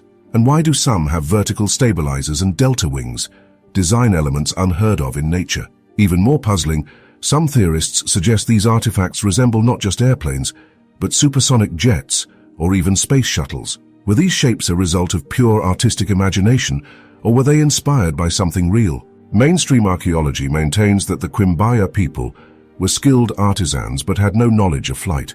Yet history has proven that civilizations sometimes possess knowledge that is lost and rediscovered centuries later. Did the Quimbaya see something? An unknown technology, a symbolic vision, or even an ancient flying machine? For now, the Quimbaya artifacts remain in museums, their meaning undeciphered. Whether they represent birds, mythical creatures, or something beyond our understanding, one fact is undeniable: these golden figures continue to defy explanation. In the arid heart of Nevada, where wind-scoured rocks and dried lake beds stretch for miles, an ancient message is carved into stone. The petroglyphs of Winnemucca Lake, etched into massive limestone boulders, are among the oldest known rock carvings in North America. Some may date back over 10,000 years, predating many of the great civilizations of the world. Yet, despite their antiquity, their meaning remains an enigma. Were they an early form of symbolic communication, a record of celestial events, or something more mysterious? These carvings differ from typical Native American petroglyphs. Rather than depicting animals or human figures, they consist of deeply etched geometric patterns, intricate spirals, interconnected diamonds, and complex linear designs that seem almost mathematical. Some of the patterns resemble waveforms or celestial alignments, leading researchers to speculate that they might have been used to track lunar or solar cycles. Others believe they could be a forgotten script, a form of proto-writing that predates known record-keeping systems. Dating these petroglyphs has been a challenge. Unlike organic materials, stone cannot be radiocarbon dated. Instead, scientists have studied the carbonate deposits that formed over the carvings, analyzing when they were last submerged underwater.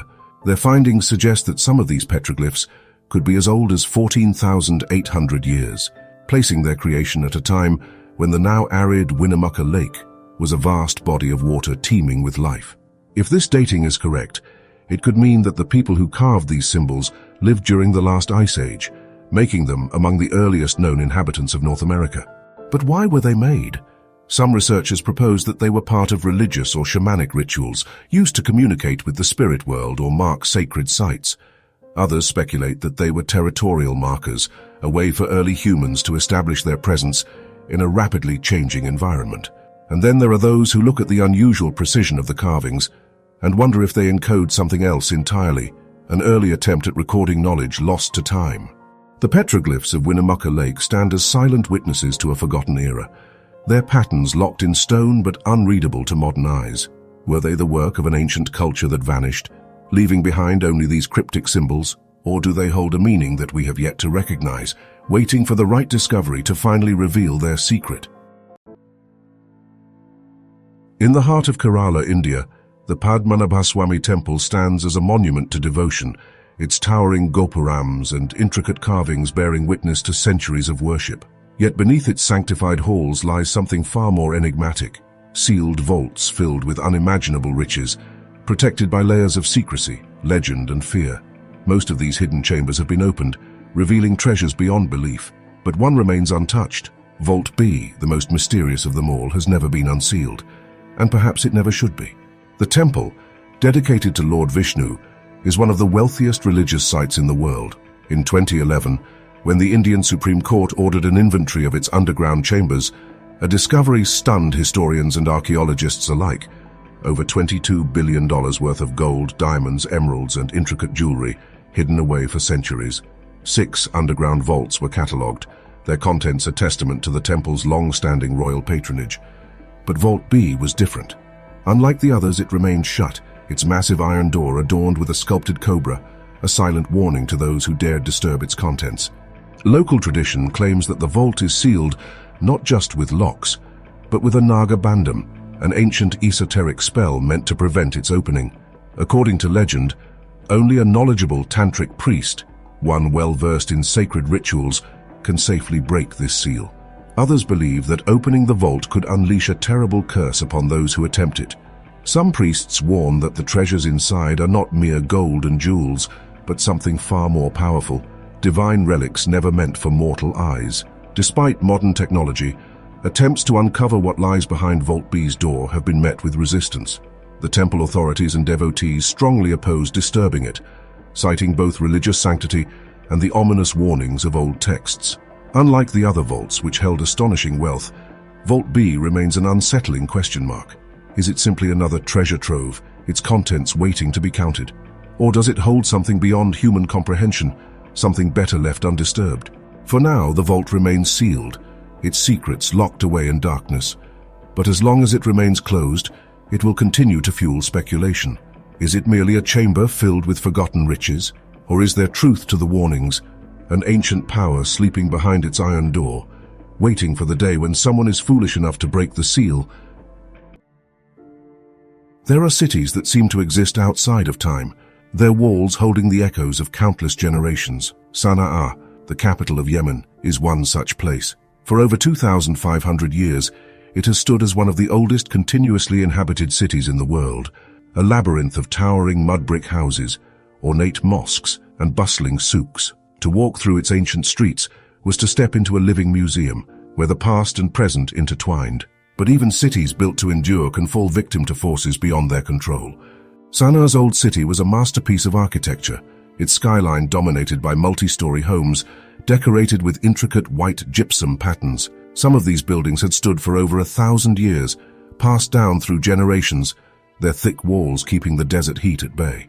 Minarets rose from historic mosques, including the Great Mosque of Sana'a, believed to date back to the time of Islam's earliest expansion.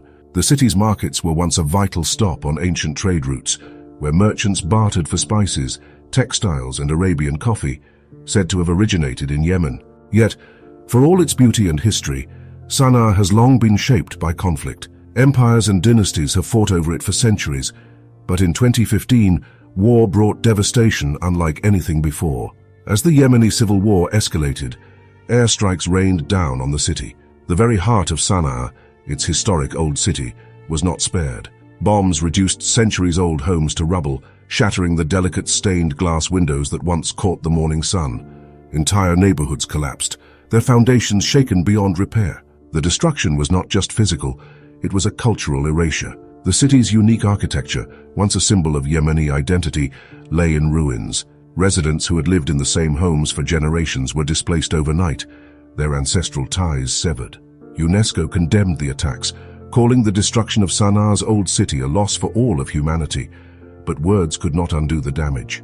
Even as war continues, efforts to preserve what remains persist. Local historians and conservationists document the ruins, hoping that one day Sana'a can rise again. But the scars of war run deep, and the question remains, can a city so deeply tied to history ever fully recover? Or will Sana'a, like so many ancient wonders before it, become a memory fading into dust? Deep beneath the island of Malta lies an ancient structure unlike any other. A labyrinth of carved rock chambers, hidden stairways and underground halls, The Hal Saflieni Hypogeum is one of the oldest known subterranean temples in the world, but within its depths lies one chamber that has defied explanation, an enclosed space that seems to alter sound itself. Those who speak inside it experience something eerie. Their voices resonate in unnatural ways, amplifying certain frequencies while silencing others. This is the Oracle Chamber, a room that may have been designed for something far more mysterious than simple worship. The Hypogeum, dating back to around 4000 BCE, was built by the prehistoric people of Mont'e, who left behind no written records. Discovered by accident in 1902 during construction work, it revealed a complex underground sanctuary, complete with burial chambers and ritual spaces. Among its most puzzling features is the Oracle Chamber, a small, roughly hewn space with extraordinary acoustic properties. Tests have shown that sounds made within the chamber, particularly in the 110 Hz frequency range, cause vibrations that can be felt throughout the surrounding walls. Researchers believe this resonance may have been intentionally designed to enhance chants or rituals, possibly inducing trance-like states in those present. Similar acoustic effects have been found in other ancient sites, leading some to speculate that early civilizations had a deeper understanding of sound than previously believed. Was the Hypogeum built to manipulate sound for spiritual purposes? Did ancient priests use it to create an altered state of consciousness? The chamber's unique properties suggest that it was not just another burial site, but a place where sound itself played a role in religious or ceremonial practices. Adding to the mystery, the Hypogeum also yielded thousands of skeletal remains, including elongated skulls that fueled theories of a lost race or an unknown branch of early humans.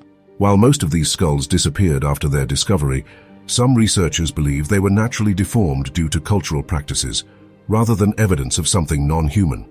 Today, the Hypogeum remains one of Malta's greatest archaeological wonders. Access is strictly limited to preserve its delicate structure, and visitors often report an unsettling feeling within its depths. Whether a carefully engineered ritual space or an accidental acoustic phenomenon, the Oracle Chamber continues to defy explanation, its whispers echoing through time. In 1974, on the banks of the Mureș River near Ahud, Romania, an unusual discovery baffled researchers. Buried beneath 10 meters of sand alongside the fossilized remains of a mastodon was a strange metal object, an aluminum wedge, seemingly out of place in prehistoric strata. Given that aluminum was not widely produced until the 19th century, its presence in what appeared to be an ancient deposit raised astonishing questions. Could this be evidence of an advanced civilization lost to time, or was its mystery built on nothing more than misinterpretation? The artifact, roughly 20 centimeters long, featured deep grooves and signs of machining, resembling a fragment of a modern aircraft or machinery component. Initial testing indicated it was composed of an aluminum alloy, with traces of copper, zinc, and other elements. If the dating of the sediment layer was accurate, it meant the wedge had been buried for tens of thousands of years, an impossibility according to mainstream history. Speculation quickly spread. Some proposed that the wedge of Ahud was part of a spacecraft or evidence of ancient lost technology. Others suggested an even more outlandish theory, that it was of extraterrestrial origin, dropped by a visiting civilization long before recorded history.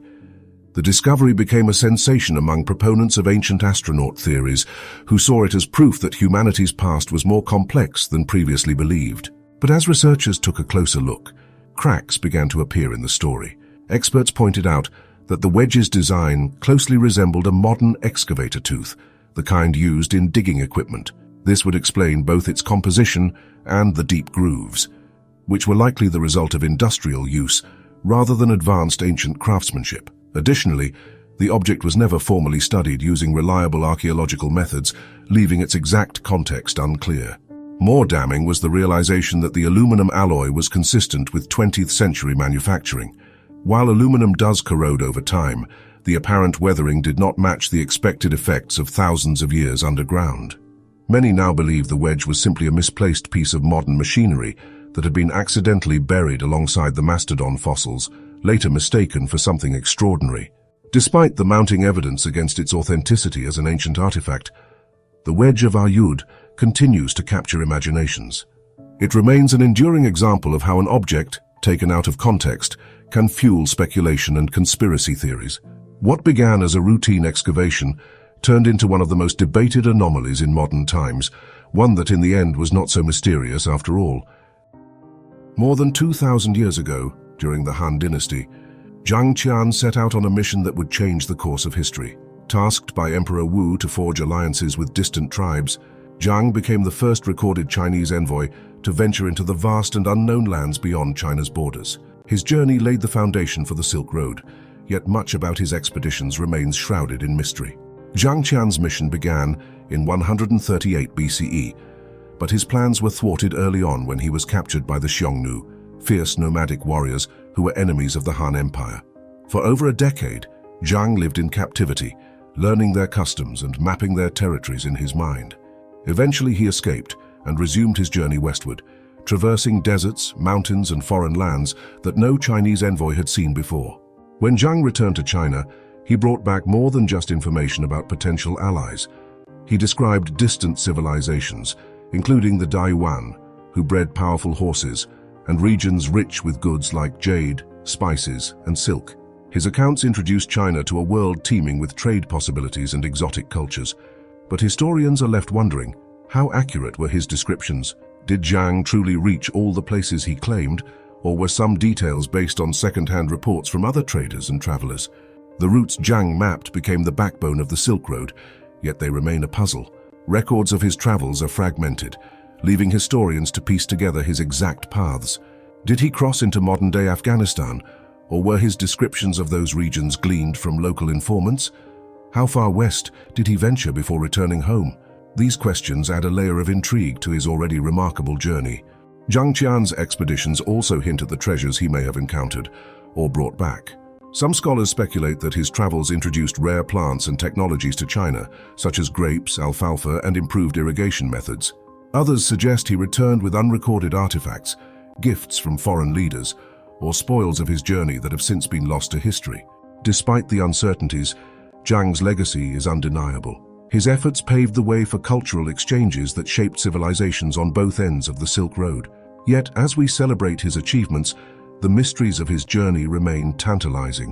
What did he truly see in those distant lands? What treasures, tangible or intangible, might still lie undiscovered in the paths he walked? Zhang Qian's story is not just about a man. It's about the connections that bridged worlds and the secrets waiting to be uncovered along the way. In the verdant hills of Colombia's Huila department lies San Agustin Archaeological Park, a place where the boundaries of art, spirituality and mystery blur. Declared a UNESCO World Heritage Site, this park is home to the largest collection of megalithic sculptures in Latin America, each one bearing the imprint of a civilization whose secrets remain tantalizingly out of reach. The sculptures of San Agustin are no ordinary carvings. Towering over the landscape, some standing over 7 meters tall, they depict human figures, mythical beasts, and enigmatic symbols that defy easy explanation. Their features range from the serene and stoic to the fierce and otherworldly, hinting at a culture deeply attuned to both the physical and the spiritual realms. The sheer variety of these works suggests a society that celebrated individuality, creativity, and a profound connection to the cosmos. At the heart of the park lies the ceremonial complex, where these sculptures were arranged around tombs and ceremonial mounds. This was no casual placement. The layout speaks to a culture that saw life, death, and the universe as interconnected. The figures, with their wide eyes and intricate detailing, seem to guard the passage between worlds, standing as sentinels over the remains of the dead. The civilization behind San Agustin's creations remains largely a mystery. Archaeologists date the site's peak to between 100 AD and 800 AD, but little is known about the people themselves. They left no written records, only these monolithic sculptures, as their enduring voice. Some theories suggest they were an advanced Andean culture, influenced by neighboring civilizations, while others propose they were an entirely unique society with their own distinct traditions. The sculptures also hold clues to the rituals and beliefs of their creators. Many are adorned with animal motifs, jaguars, serpents, and birds, symbols often associated with power, transformation, and the spiritual realm. Others feature dual faces or merged forms, hinting at a complex mythology where opposites, life and death, earth and sky, were seen as part of a unified whole. Rediscovered by outsiders in the 18th century, the site has since drawn scholars and travelers eager to unlock its secrets. Yet, even today, much of San Agustin remains unexplored, its mysteries cloaked in the lush greenery that has protected it for centuries. Walking among these sculptures, One cannot escape the feeling of being watched, as if the figures are alive with a quiet wisdom. The air hums with a sense of purpose, a connection to a time when art was not merely decorative but sacred. San Agustin Archaeological Park is more than a site of historical importance. It is a place where the spirit of an ancient world lingers, daring us to imagine the lives, beliefs and dreams of those who came before. Nestled near the tranquil shores of Lake Winnipesaukee in New Hampshire lies a puzzle unlike any other. In 1872, workers digging a fence post unearthed a small, egg-shaped stone adorned with intricate carvings. Dubbed the Winnipesaukee Mystery Stone, this artifact has defied explanation ever since. Its purpose, origin, and creators remain shrouded in uncertainty, adding to its mystique. The stone, smooth and polished, measures just 4 inches in height. Carvings cover its surface, depicting symbols such as an ear of corn, a teepee-like structure, and various abstract designs. 2 drilled holes, one at the top and one at the bottom, hint at a practical purpose, or perhaps a ceremonial one. But who created this enigmatic object and why? Initial theories linked the artifact to indigenous cultures of the region, suggesting it may have been a ceremonial object or a peace offering. Yet, no similar stones have been found in Native American contexts, and the carvings don't align with known indigenous art styles. This raises a provocative question. Could the stone have been created by an entirely different culture, or even brought to the region from elsewhere? Modern analysis of the artifact's composition revealed that it is made of quartzite, a material not commonly associated with New Hampshire's geology.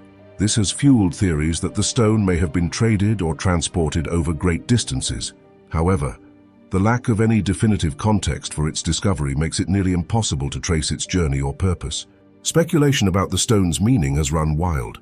Some suggest it was a form of storytelling or record-keeping, while others believe it may have been a talisman, imbued with spiritual significance. A more unusual theory posits that it was a tool or device, though its small size and drilled holes make this unlikely. What's most perplexing is the care and precision that went into its creation. The drilled holes, for example, would have required advanced tools and significant effort, especially if the artifact predates modern machinery. Could this be evidence of a lost technology or a forgotten craft? In the present moment, the Winnipesaukee Mystery Stone resides in the New Hampshire Historical Society, where it continues to baffle researchers and spark the imagination of visitors. Is it a relic of an unknown culture, a trade artifact, or simply an elaborate hoax? Its story is as inscrutable as the symbols etched into its surface, leaving us to wonder whether we'll ever truly understand the secrets it holds. In 1852, an explosion at Meeting House Hill in Dorchester, Massachusetts, unearthed a mystery that continues to perplex historians. A small yet exquisitely crafted metal vessel, seemingly out of place and time. Known as the Dorchester pot, this ornate relic was allegedly found encased in solid pudding stone, a type of sedimentary rock estimated to be over 500 million years old. If true, this would place its origin in a period long before human civilization. But is this artifact proof of an advanced lost culture, a misinterpretation, or something even stranger? Descriptions of the Dorchester pot paint a picture of an object unlike anything expected from 19th century New England. The vessel, measuring about 4.5 inches tall and 6.5 inches wide, was composed of an unidentified metal alloy, adorned with intricate floral and vine-like patterns inlaid with silver. The level of craftsmanship suggested it was not a crude object, but rather the product of a skilled artisan. Yet the most baffling aspect was its supposed location, embedded within ancient rock layers that predated even the dinosaurs. How could something so refined end up locked in stone-formed eons before humanity's emergence? The discovery was first reported in Scientific American in 1852, adding an air of legitimacy to the claim. However, skeptics were quick to challenge the authenticity of the find. Some proposed that the explosion that revealed the object had actually displaced it from a more recent layer of soil, making it appear as though it had been embedded in ancient rock. Others suggested it was a 19th century candlestick or vase that had somehow become lodged in natural fissures, later cemented by mineral deposits over time. Despite these rational explanations, some alternative theorists see the Dorchester pot as potential evidence of a lost civilization, a people who mastered metallurgy long before recorded history. Could it be a relic of an advanced prehistoric society wiped out by cataclysms? Some have even linked it to the controversial idea of out-of-place artifacts, OOPArts, objects that seem to defy conventional timelines of human development. If the pot truly originated from an unknown culture, It would rewrite everything we know about early technology. Unfortunately, the greatest mystery surrounding the Dorchester pot is its disappearance. No known museum or private collection holds the artifact today, leaving only written accounts and sketches as evidence. Without the physical object, conclusive testing is impossible, allowing both skeptics and proponents of alternative history to continue their debate without resolution. Was the Dorchester pot a misinterpreted relic of more recent times, or does it hint at an unknown chapter of history lost to time? Until the artifact resurfaces, if it ever does, we are left with nothing but speculation, an enduring enigma buried beneath layers of both stone and doubt. Thousands of years before the rise of Sumer, before the great ziggurats and the first written words, a forgotten people lived in what is now modern-day Iraq. They were the Ubaid culture, one of the earliest known civilizations in Mesopotamia, flourishing over 7,000 years ago. Little remains of them, just scattered ruins, fragments of pottery, and something far more puzzling, figurines depicting humanoid figures with reptilian features. Discovered in Tel al-Ubaid, Eridu, and Ur, these figurines are unlike anything else from the period. They have elongated skulls, slanted eyes, and even what appear to be lizard-like snouts. Some are male, some female. One even appears to be a mother holding a child. Strangely, they are often posed in ordinary, almost domestic scenes. But why would an ancient civilization create reptilian humanoids with such lifelike detail? Mainstream archaeology suggests they are stylized representations of gods or spirits, perhaps linked to early Mesopotamian mythology. Some propose they could be depictions of priests wearing ceremonial masks used in rituals lost to time. Others take a more speculative approach. Were these figurines inspired by something real? Did the Ubaid people have myths of reptilian beings, or did they encounter something beyond our understanding? Unlike later Mesopotamian deities, the Ubaid figurines have no inscriptions, no temples dedicated to them, and no clear explanation for their existence. They vanish from history as mysteriously as they appeared. The fact that these humanoid figures do not resemble the artistic styles of other Ubaid artifacts only deepens the mystery. Were they depictions of ancestral spirits, forgotten legends, or something else entirely? Some researchers draw connections between the serpent symbolism found in later civilizations, from the Nagas of Hindu mythology to the feathered serpent Quetzalcoatl. Could these be early representations of a motif that later spread across cultures? Or do they hint at something deeper, a story erased from history? For now, the Ubaid lizardmen remain one of the greatest enigmas of the ancient world. Whether they were gods, priests, or symbols of something far older, their presence raises an unsettling question. How many of history's secrets have already been lost? High in the Peruvian Andes, a massive stone sits abandoned, its surface covered in an elaborate network of channels, basins, and carved waterways. Known as the Sayhuite monolith, this intricately sculpted rock remains one of the most perplexing artifacts of the ancient world. Unlike other stone carvings in the region, which depict deities or mythological figures, the Sayhuite monolith appears to serve a different purpose, one that suggests a deep understanding of water flow and hydraulics. But was it an engineering model, a sacred ritual object, or something even more advanced? Measuring roughly 2 meters across, the monolith is carved with over 200 geometric and topographical features, resembling miniature rivers, canals, and terraces. Some researchers believe it was a 3-dimensional prototype, possibly used by the Inca or an earlier civilization to test water distribution techniques before implementing them in real-world construction.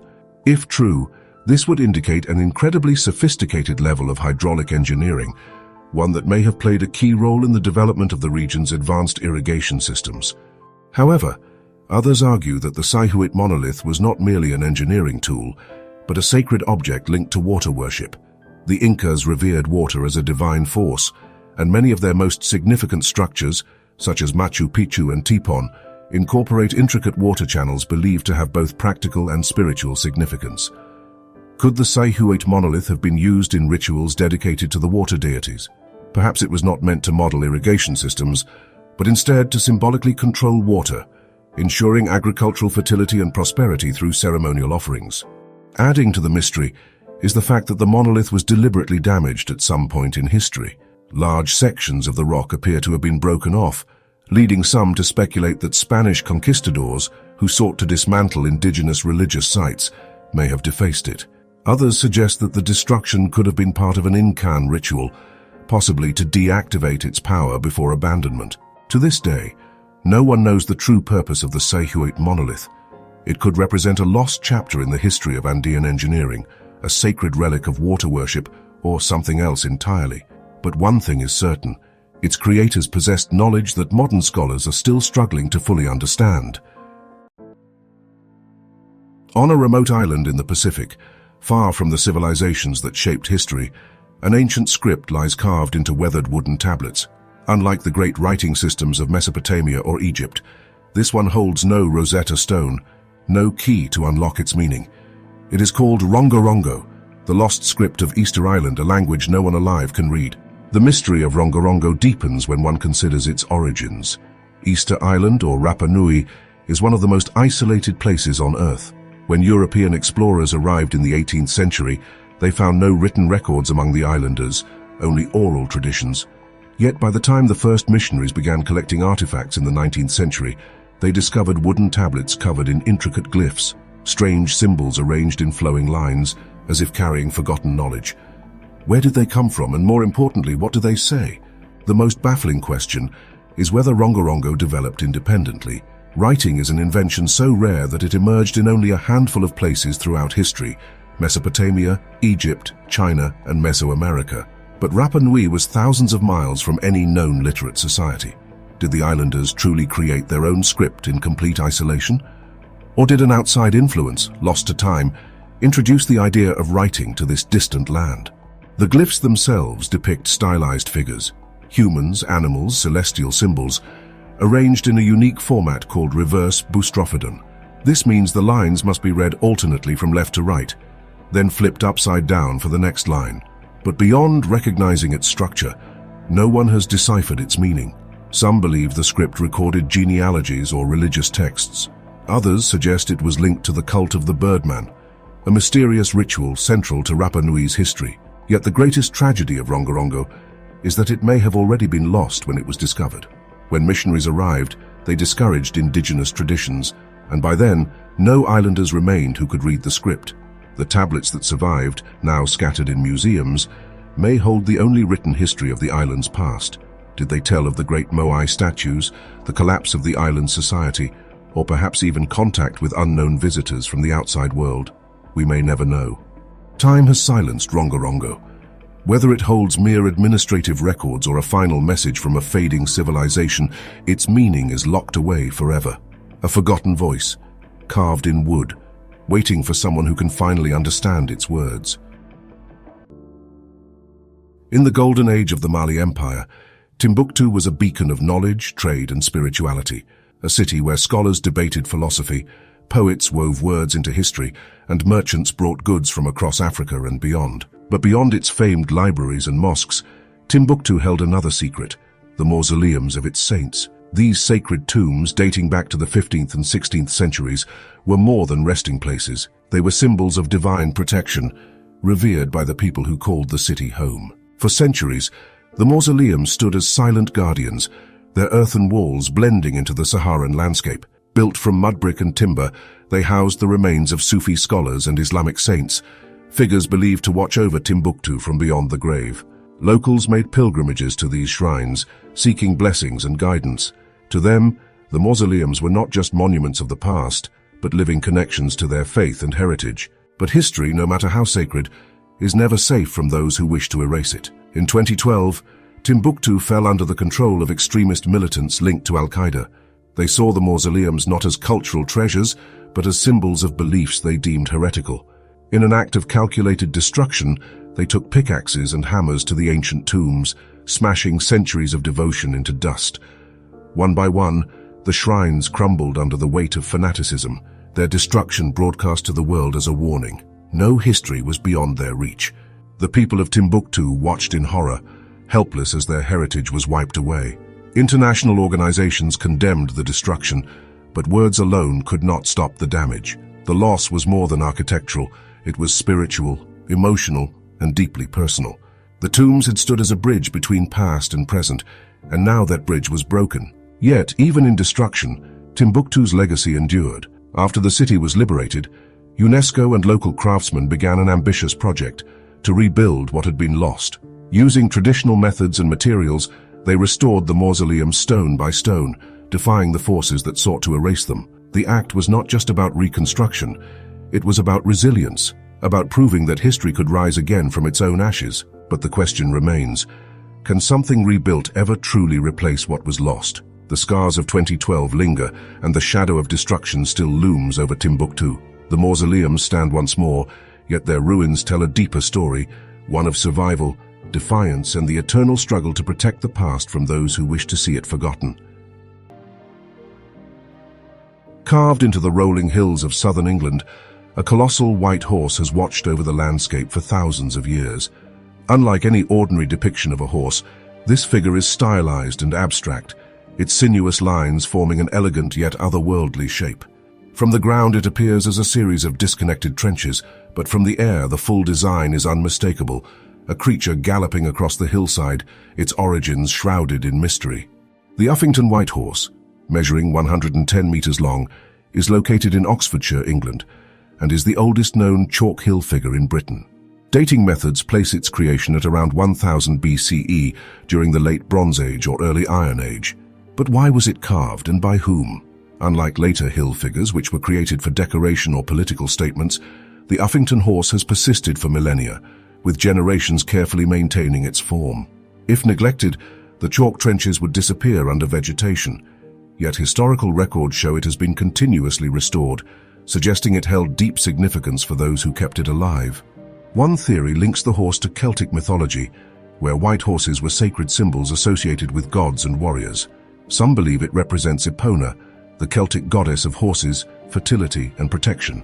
Others suggest it could be a tribal emblem, marking the land of a powerful ruling group. The figure's location near Uffington Castle, an Iron Age hill fort, strengthens the idea that it may have been a territorial marker. Adding to the mystery, the horse is visible only from the sky, raising questions about whether it was meant for human eyes at all. Some researchers suggest it was created as a ritual offering to the gods, intended to be seen from above, perhaps by divine beings or ancestors watching from the heavens. Over the centuries, myths have grown around the white horse. Some claim it was carved by the legendary King Alfred the Great after a victory over the Vikings, though the figure predates him by nearly 2 millennia. Others speak of a hidden treasure beneath the horse, guarded by supernatural forces. Despite the uncertainty surrounding its origins, one thing is clear. The Uffington White Horse is no ordinary carving. It has survived for over 3,000 years, outlasting kingdoms, empires, and civilizations. Whatever its true purpose, the horse remains a powerful connection to Britain's ancient past. Its galloping form an eternal message from those who came before. In the arid plains of Peru, near the mysterious Nazca lines, a collection of engraved stones has baffled researchers and ignited controversy for decades. The Icar stones, as they are known, depict a world that should not exist. Scenes of humans coexisting with dinosaurs, complex medical procedures, and advanced astronomical knowledge. If genuine, these artifacts would upend everything we know about history. But are they truly relics of a forgotten civilization, or is their story built on something far less extraordinary? The Icar stones first gained public attention in the 1960s, when Peruvian physician Javier Cabrera Darquea claimed to have received one as a gift for his birthday. Fascinated by its engravings, he began collecting more, eventually amassing a collection of over 11,000 stones. According to Cabrera, the carvings represented an ancient, technologically advanced race that lived long before known human civilizations. He theorized that these people had an understanding of surgery, space travel, and even genetics, claims that challenged conventional archaeology. The stones vary in size from small, palm-sized pieces to larger boulders, with intricate etchings depicting dinosaurs such as Triceratops, Stegosaurus, and even Tyrannosaurus rex interacting with humans. Some stones appear to show heart transplants, brain surgery, and celestial maps. If authentic, they would suggest a forgotten chapter of human history, one where knowledge far beyond its time existed. However, from the moment the Icar stones entered the spotlight, doubts emerged. One major issue was their origins. Unlike most significant archaeological discoveries, the stones were not excavated in controlled conditions. Instead, they were allegedly found by local farmers who sold them to collectors. No scientifically verified site containing these stones has ever been identified, making their true context impossible to confirm. Further scrutiny came when Peruvian authorities began investigating. Under pressure, 2 local farmers, Basilio Ushchuya and his wife, admitted in the 1970s that they had fabricated the stones, using simple tools to carve the designs and then aging them with fire and manure. Ushchuya even demonstrated his carving technique to officials, explaining that he had been selling the stones to tourists and researchers alike. When asked why he created them, he simply responded, "For money." Despite this confession, Cabrera refused to believe the stones were fake. He dismissed the admissions as a government-led effort to suppress the truth. To this day, some proponents claim that at least some of the stones are genuine, though no credible scientific evidence supports this. The Ika stones remain a fascinating case study in how myths can take on a life of their own. What started as a local craft spiraled into a global mystery, with believers and skeptics locked in debate. Yet, despite the intrigue, the overwhelming consensus is clear. These stones do not rewrite history. They remind us that extraordinary claims require extraordinary evidence, and in this case that evidence crumbles under closer scrutiny. In the twilight years of the Qing dynasty, Emperor Guangxu stood as a symbol of hope for a crumbling empire. A forward-thinking ruler, Guangxu sought to modernize China through the 100 Days Reform, a bold series of changes aimed at strengthening the nation in the face of internal decay and foreign aggression. But his ambitions made him enemies, and his life ended under suspicious circumstances that still puzzle historians today. Guangxu ascended to the throne in 1875 as a young boy, largely controlled by the iron will of Empress Dowager Cixi, his aunt and political guardian. For years, Cixi maintained her grip on power, relegating the emperor to a ceremonial role. But by 1898, Guangxu launched his reforms, aiming to overhaul the military, economy, and education system. His vision was to transform China into a constitutional monarchy, but his plans threatened the traditional power structures that Cixi represented. The Empress Dowager acted swiftly. Declaring the reforms a failure, she placed Guangxu under house arrest in the Forbidden City. Isolated and stripped of authority, he became a prisoner in his own palace, watched by loyalists of Cixi. For the next decade, Guangxu lived in captivity, his every move monitored, his dreams of reform crushed. On November 14, 1908, Guangxu died suddenly at the age of 37. Official accounts attributed his death to natural causes, but rumors of foul play spread quickly. The timing was suspicious. Cixi herself died the very next day, raising questions about whether she orchestrated Guangxu's demise to ensure a smooth transition of power to her chosen successor, the infant Puyi. A century later, modern science offered a chilling revelation. In 2008, forensic tests conducted on Guangxu's remains confirmed that he had been poisoned with arsenic, a lethal dose far beyond accidental exposure. The discovery reignited debates. Who was responsible? While Cixi remains the prime suspect, some historians suggest that palace officials, fearing instability after her death, may have acted preemptively to remove the emperor. The mystery of Guangxu's death goes beyond palace intrigue. It symbolizes the struggles of a dynasty on the brink of collapse. His efforts to modernize China were a last attempt to save the empire from the forces that would eventually end it. Yet, his untimely death ensured that those reforms would never take root, leaving the Qing dynasty to fall just 3 years later, in 1911. Guangxu's story is one of ambition thwarted by tradition, a tragic reminder of how resistance to change can seal the fate of even the mightiest empires. His death, shrouded in intrigue, continues to captivate historians and remains a haunting chapter in China's imperial history. In the rolling hills of southeastern Zimbabwe stands an ancient city built of stone, its walls rising in graceful curves that defy the passage of time. Known as Great Zimbabwe, this once thriving capital was the heart of a powerful kingdom that ruled the region during the late Iron Age. Its ruins are not merely remnants of a lost civilization. They are a symbol of African ingenuity, resilience, and cultural pride.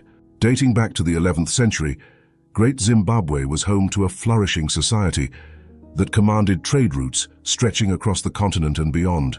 The city's wealth came from its control of gold and ivory, which were exchanged for goods from as far away as China and Persia.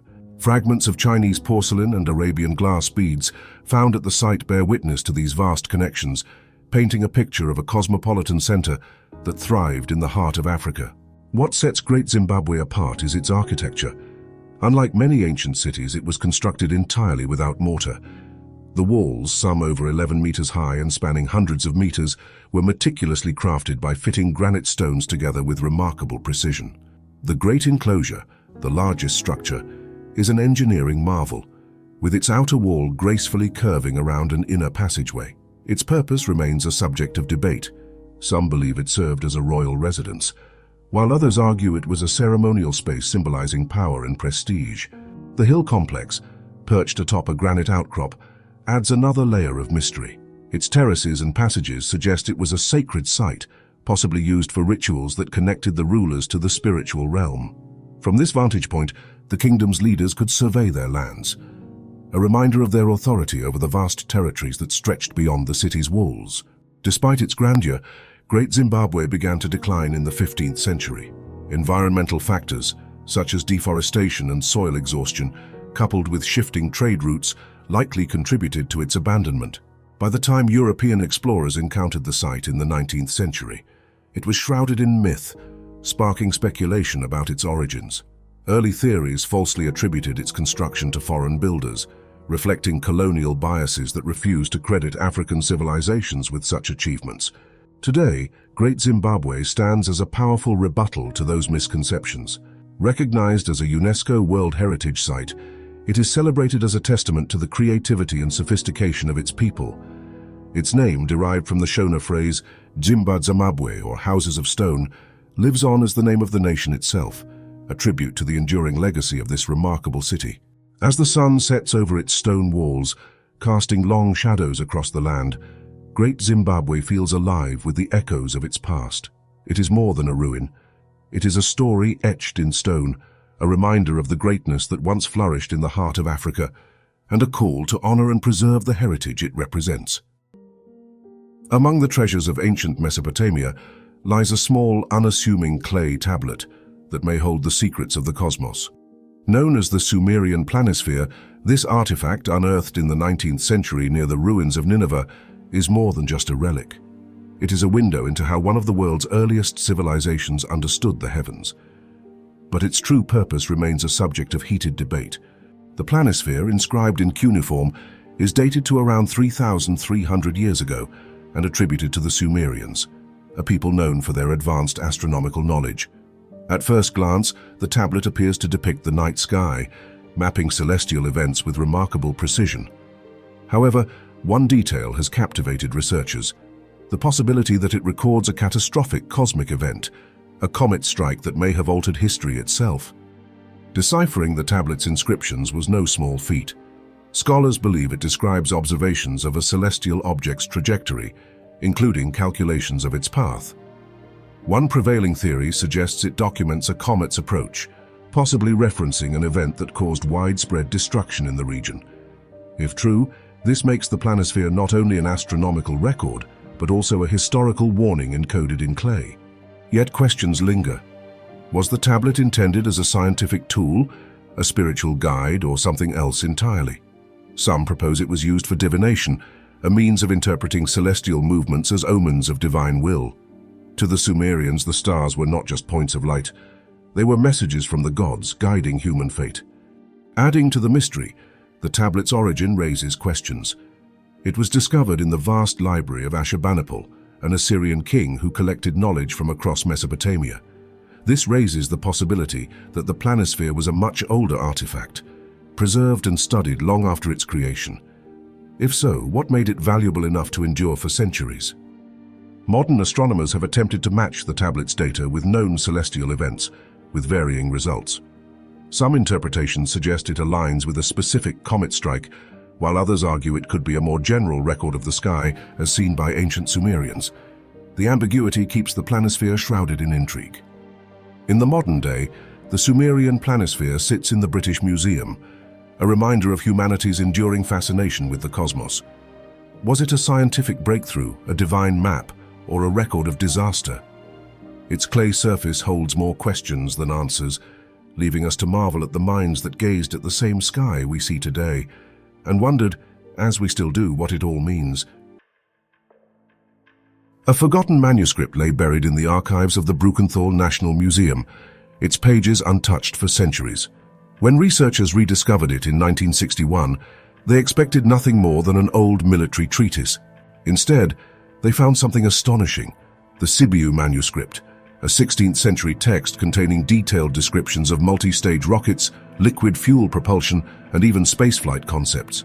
These were ideas that should have been centuries ahead of their time. How did a manuscript from the 1500s contain knowledge eerily similar to modern rocketry?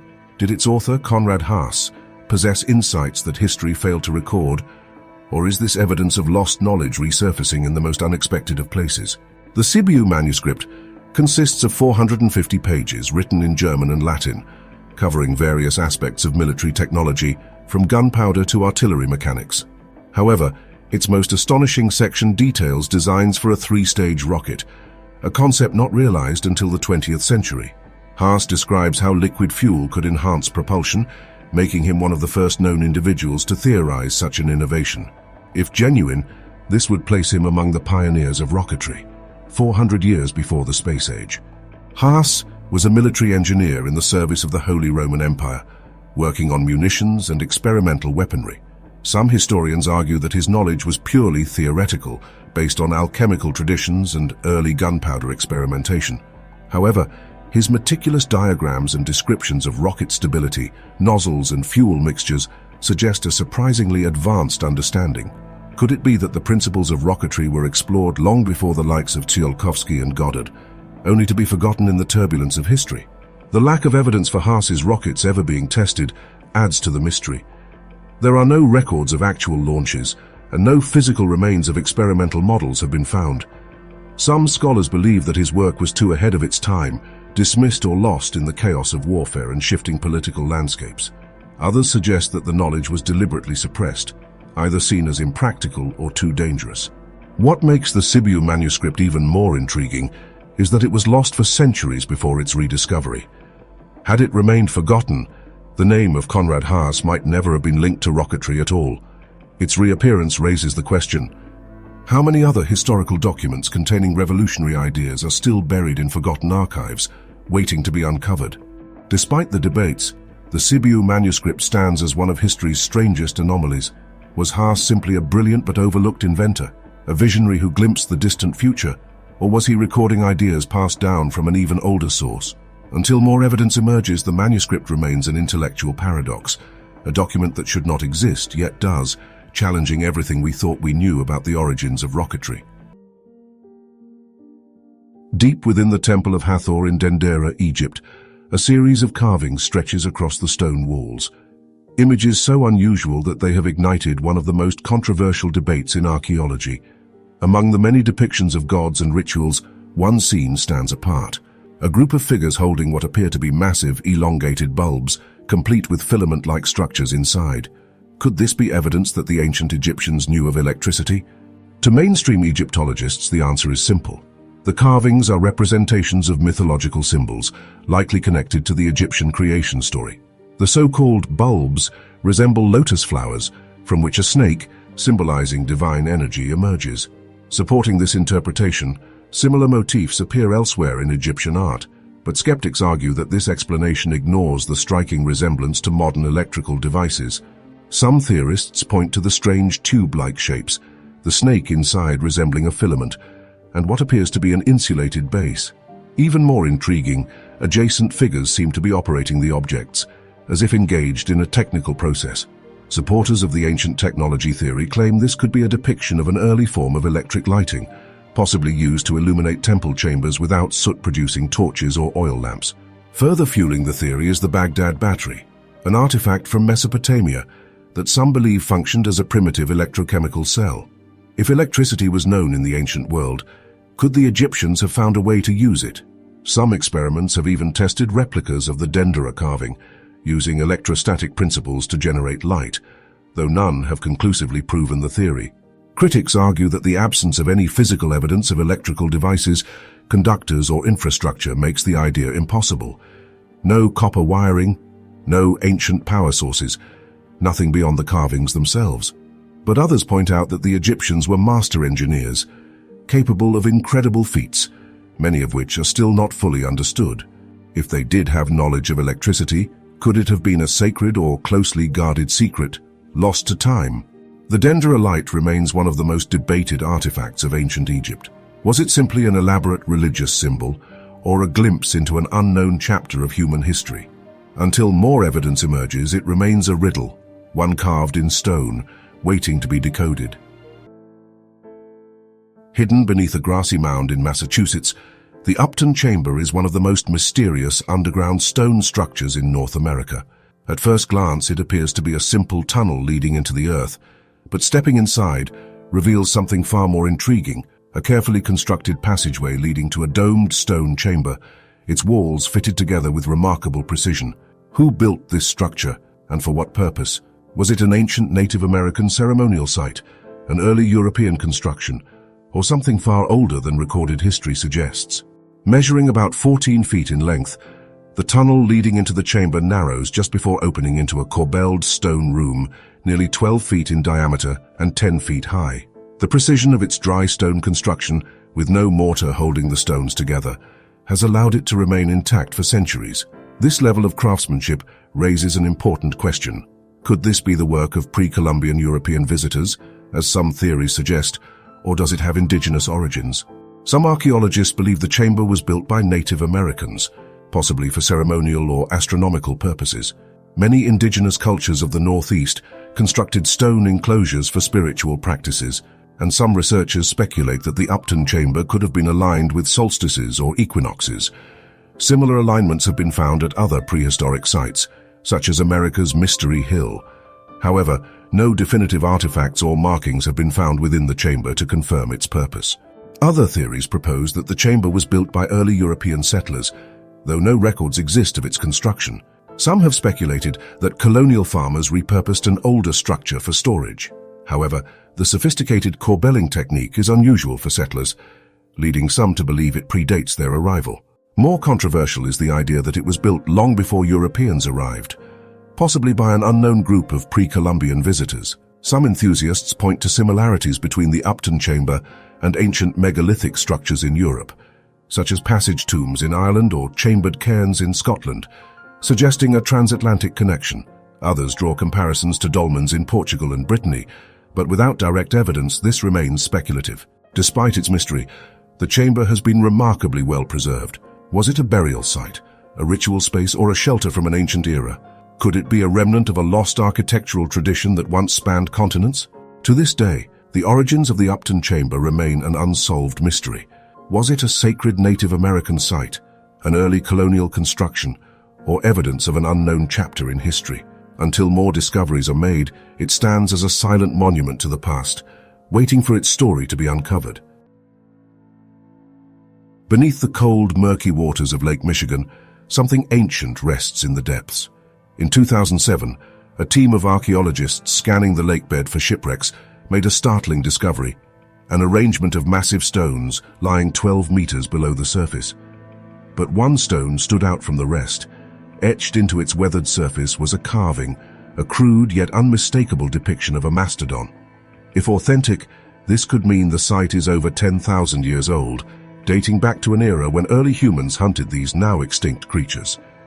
The formation, often called America's Stonehenge, remains one of the most perplexing underwater finds in the region. Unlike random rock deposits, the stones appear deliberately placed, some standing upright, others forming a circular pattern. If this was constructed by human hands, then it predates most known civilizations in North America. But who built it and why? Some researchers speculate that the structure was once above water, created during a time when glaciers had not yet reshaped the landscape. If so, it could have been a ceremonial site, a gathering place for rituals lost to history. Others believe it may have served an astronomical purpose, much like Stonehenge, aligning with celestial events crucial to early societies. If early humans relied on the stars for navigation, hunting, or seasonal tracking, this site could have been an essential part of their survival. But not everyone is convinced. Some geologists argue that the stones are nothing more than the remnants of retreating glaciers, deposited randomly over thousands of years. Yet this explanation does not account for the mastodon carving, a detail that changes everything. If the etching is genuine, it suggests that ancient people not only occupied the area, but left behind a message, one that has endured beneath the waves for millennia. Could it be a record of the animals they hunted, a symbol of their spiritual beliefs, or something else entirely? The mystery is further compounded by the difficulty of studying the site. The lake's cold, sediment-filled waters make exploration challenging, and the structure has not been widely examined due to logistical and funding constraints. Some believe that further investigation could uncover artifacts or even ancient tools, providing evidence that a forgotten civilization once flourished here. Others warn that without immediate action, time and nature may erode what remains, leaving only speculation in its place. For now, the Lake Michigan stone circle remains hidden in the depths, shrouded in uncertainty. Is it a relic of an advanced prehistoric culture, a sacred site forgotten by time, or simply an illusion created by nature? Until further exploration uncovers more clues, it will remain a silent enigma, resting beneath the dark waters waiting for someone to unlock its secrets. Some monuments stand not just as remnants of history, but as the heart of a living culture. The royal tombs of Kasubi, resting on a sacred hill in Uganda, were more than burial sites. They were the spiritual core of the Buganda kingdom, a place where the past and present intertwined. For over a century, these tombs housed the remains of Buganda's kings, known as Kabakas, their spirits believed to watch over the land. But fire, the great enemy of memory, came for them twice. Built in 1882, the Kasubi tombs were a masterpiece of traditional Ganda architecture, constructed from organic materials, wood, reeds, and a thatched roof that stretched across the massive Muzibu Azala Mpanga, the main mausoleum. The site was more than a royal cemetery. It was a sacred shrine where rituals were performed, oral histories passed down, and the lineage of Buganda's rulers honored. Recognized as a UNESCO World Heritage Site, it stood as a testament to a kingdom's endurance. But history does not burn easily, until it does. On March 16, 2010, flames erupted in the tombs, consuming the great thatched structure within minutes. By the time the fire was extinguished, the heart of the site lay in ruins. The cause? Unknown. Some suspected arson, others a tragic accident. What remained undeniable was the depth of the loss. The destruction of Kasubi was not just about the loss of a structure, it was an attack on identity, a wound in the soul of the Buganda people. Reconstruction efforts began almost immediately, led by local artisans and UNESCO-backed projects. Using traditional building techniques, they worked to restore the tombs, ensuring that their sacred essence remained untouched. But before the scars of the first fire could fully heal, another tragedy struck. In July 2020, fire returned, tearing through the site once more. Again, questions swirled. Was this another accident, a deliberate act? No answers came, only ashes. Now, the future of the Kasubi tombs hangs in uncertainty. Efforts to rebuild continue. But the question remains, can a structure so tied to history, burned twice, still hold the same spirit? Or have the flames taken more than just wood and thatch? Have they taken something intangible, something that no reconstruction can ever restore? For the Buganda people, the tombs are more than a monument. They are a connection to their ancestors, their kings, and their traditions. Whether Kasubi rises once more or remains a scar in Uganda's history, its story is a reminder that heritage, no matter how sacred, is never truly safe from the passage of time or the threat of fire. Long before the Inca, deep in the Supe Valley of Peru, a civilization flourished that rewrote history. Hidden beneath layers of sand and time, massive pyramid structures stood as silent reminders of a society that existed when Egypt's pyramids were still in their infancy. This was Caral, the oldest known city in the Americas, built over 5,000 years ago, a lost civilization that rose and thrived with astonishing sophistication. The Caral Soup site, covering more than 60 hectares, was first identified in the 1940s, but it wasn't until the late 1990s that archaeologists recognized its true age. Radiocarbon dating revealed that Caral's pyramids, plazas, and residential complexes predated the great civilizations of Mesoamerica by thousands of years. The scale of its architecture, 6 large pyramidal structures, sunken circular plazas, and vast residential areas, suggests an organized society with advanced urban planning, long-distance trade networks, and a deep understanding of engineering. Perhaps most remarkable is what Caral lacked. Unlike many later civilizations, there is no evidence of warfare, no defensive walls, weapons, or depictions of conflict. Instead, Caral appears to have been a thriving cultural and trade center linked to other settlements along the coast and highlands. Findings of exotic materials, such as shells from the Pacific and feathers from the Amazon, indicate a vast trade network, proving that Caral's influence stretched far beyond its valley. The people of Caral also made early strides in science and technology. The discovery of Kipu, a system of knotted cords used for record-keeping, suggests that they may have developed an early form of numerical communication, centuries before the Inca adopted a similar system. They also engineered sophisticated irrigation canals, allowing them to cultivate crops such as cotton, which was likely used for textiles and fishing nets. But despite its achievements, Caral was eventually abandoned. Around 1800 BCE, signs of environmental stress, possibly caused by prolonged droughts or resource depletion, led to the city's decline. The people vanished, leaving behind only the towering remnants of their civilization, their pyramids standing as some of the most enduring testaments to early human ingenuity. For decades, the history of the Americas was thought to have begun with the Olmec and Maya, but Caral changed everything. It proved that complex societies existed far earlier than once believed, reshaping our understanding of how civilization first emerged in the New World. The Great Pyramids of Caral remain a mystery, symbols of a lost culture that thrived long before history was written.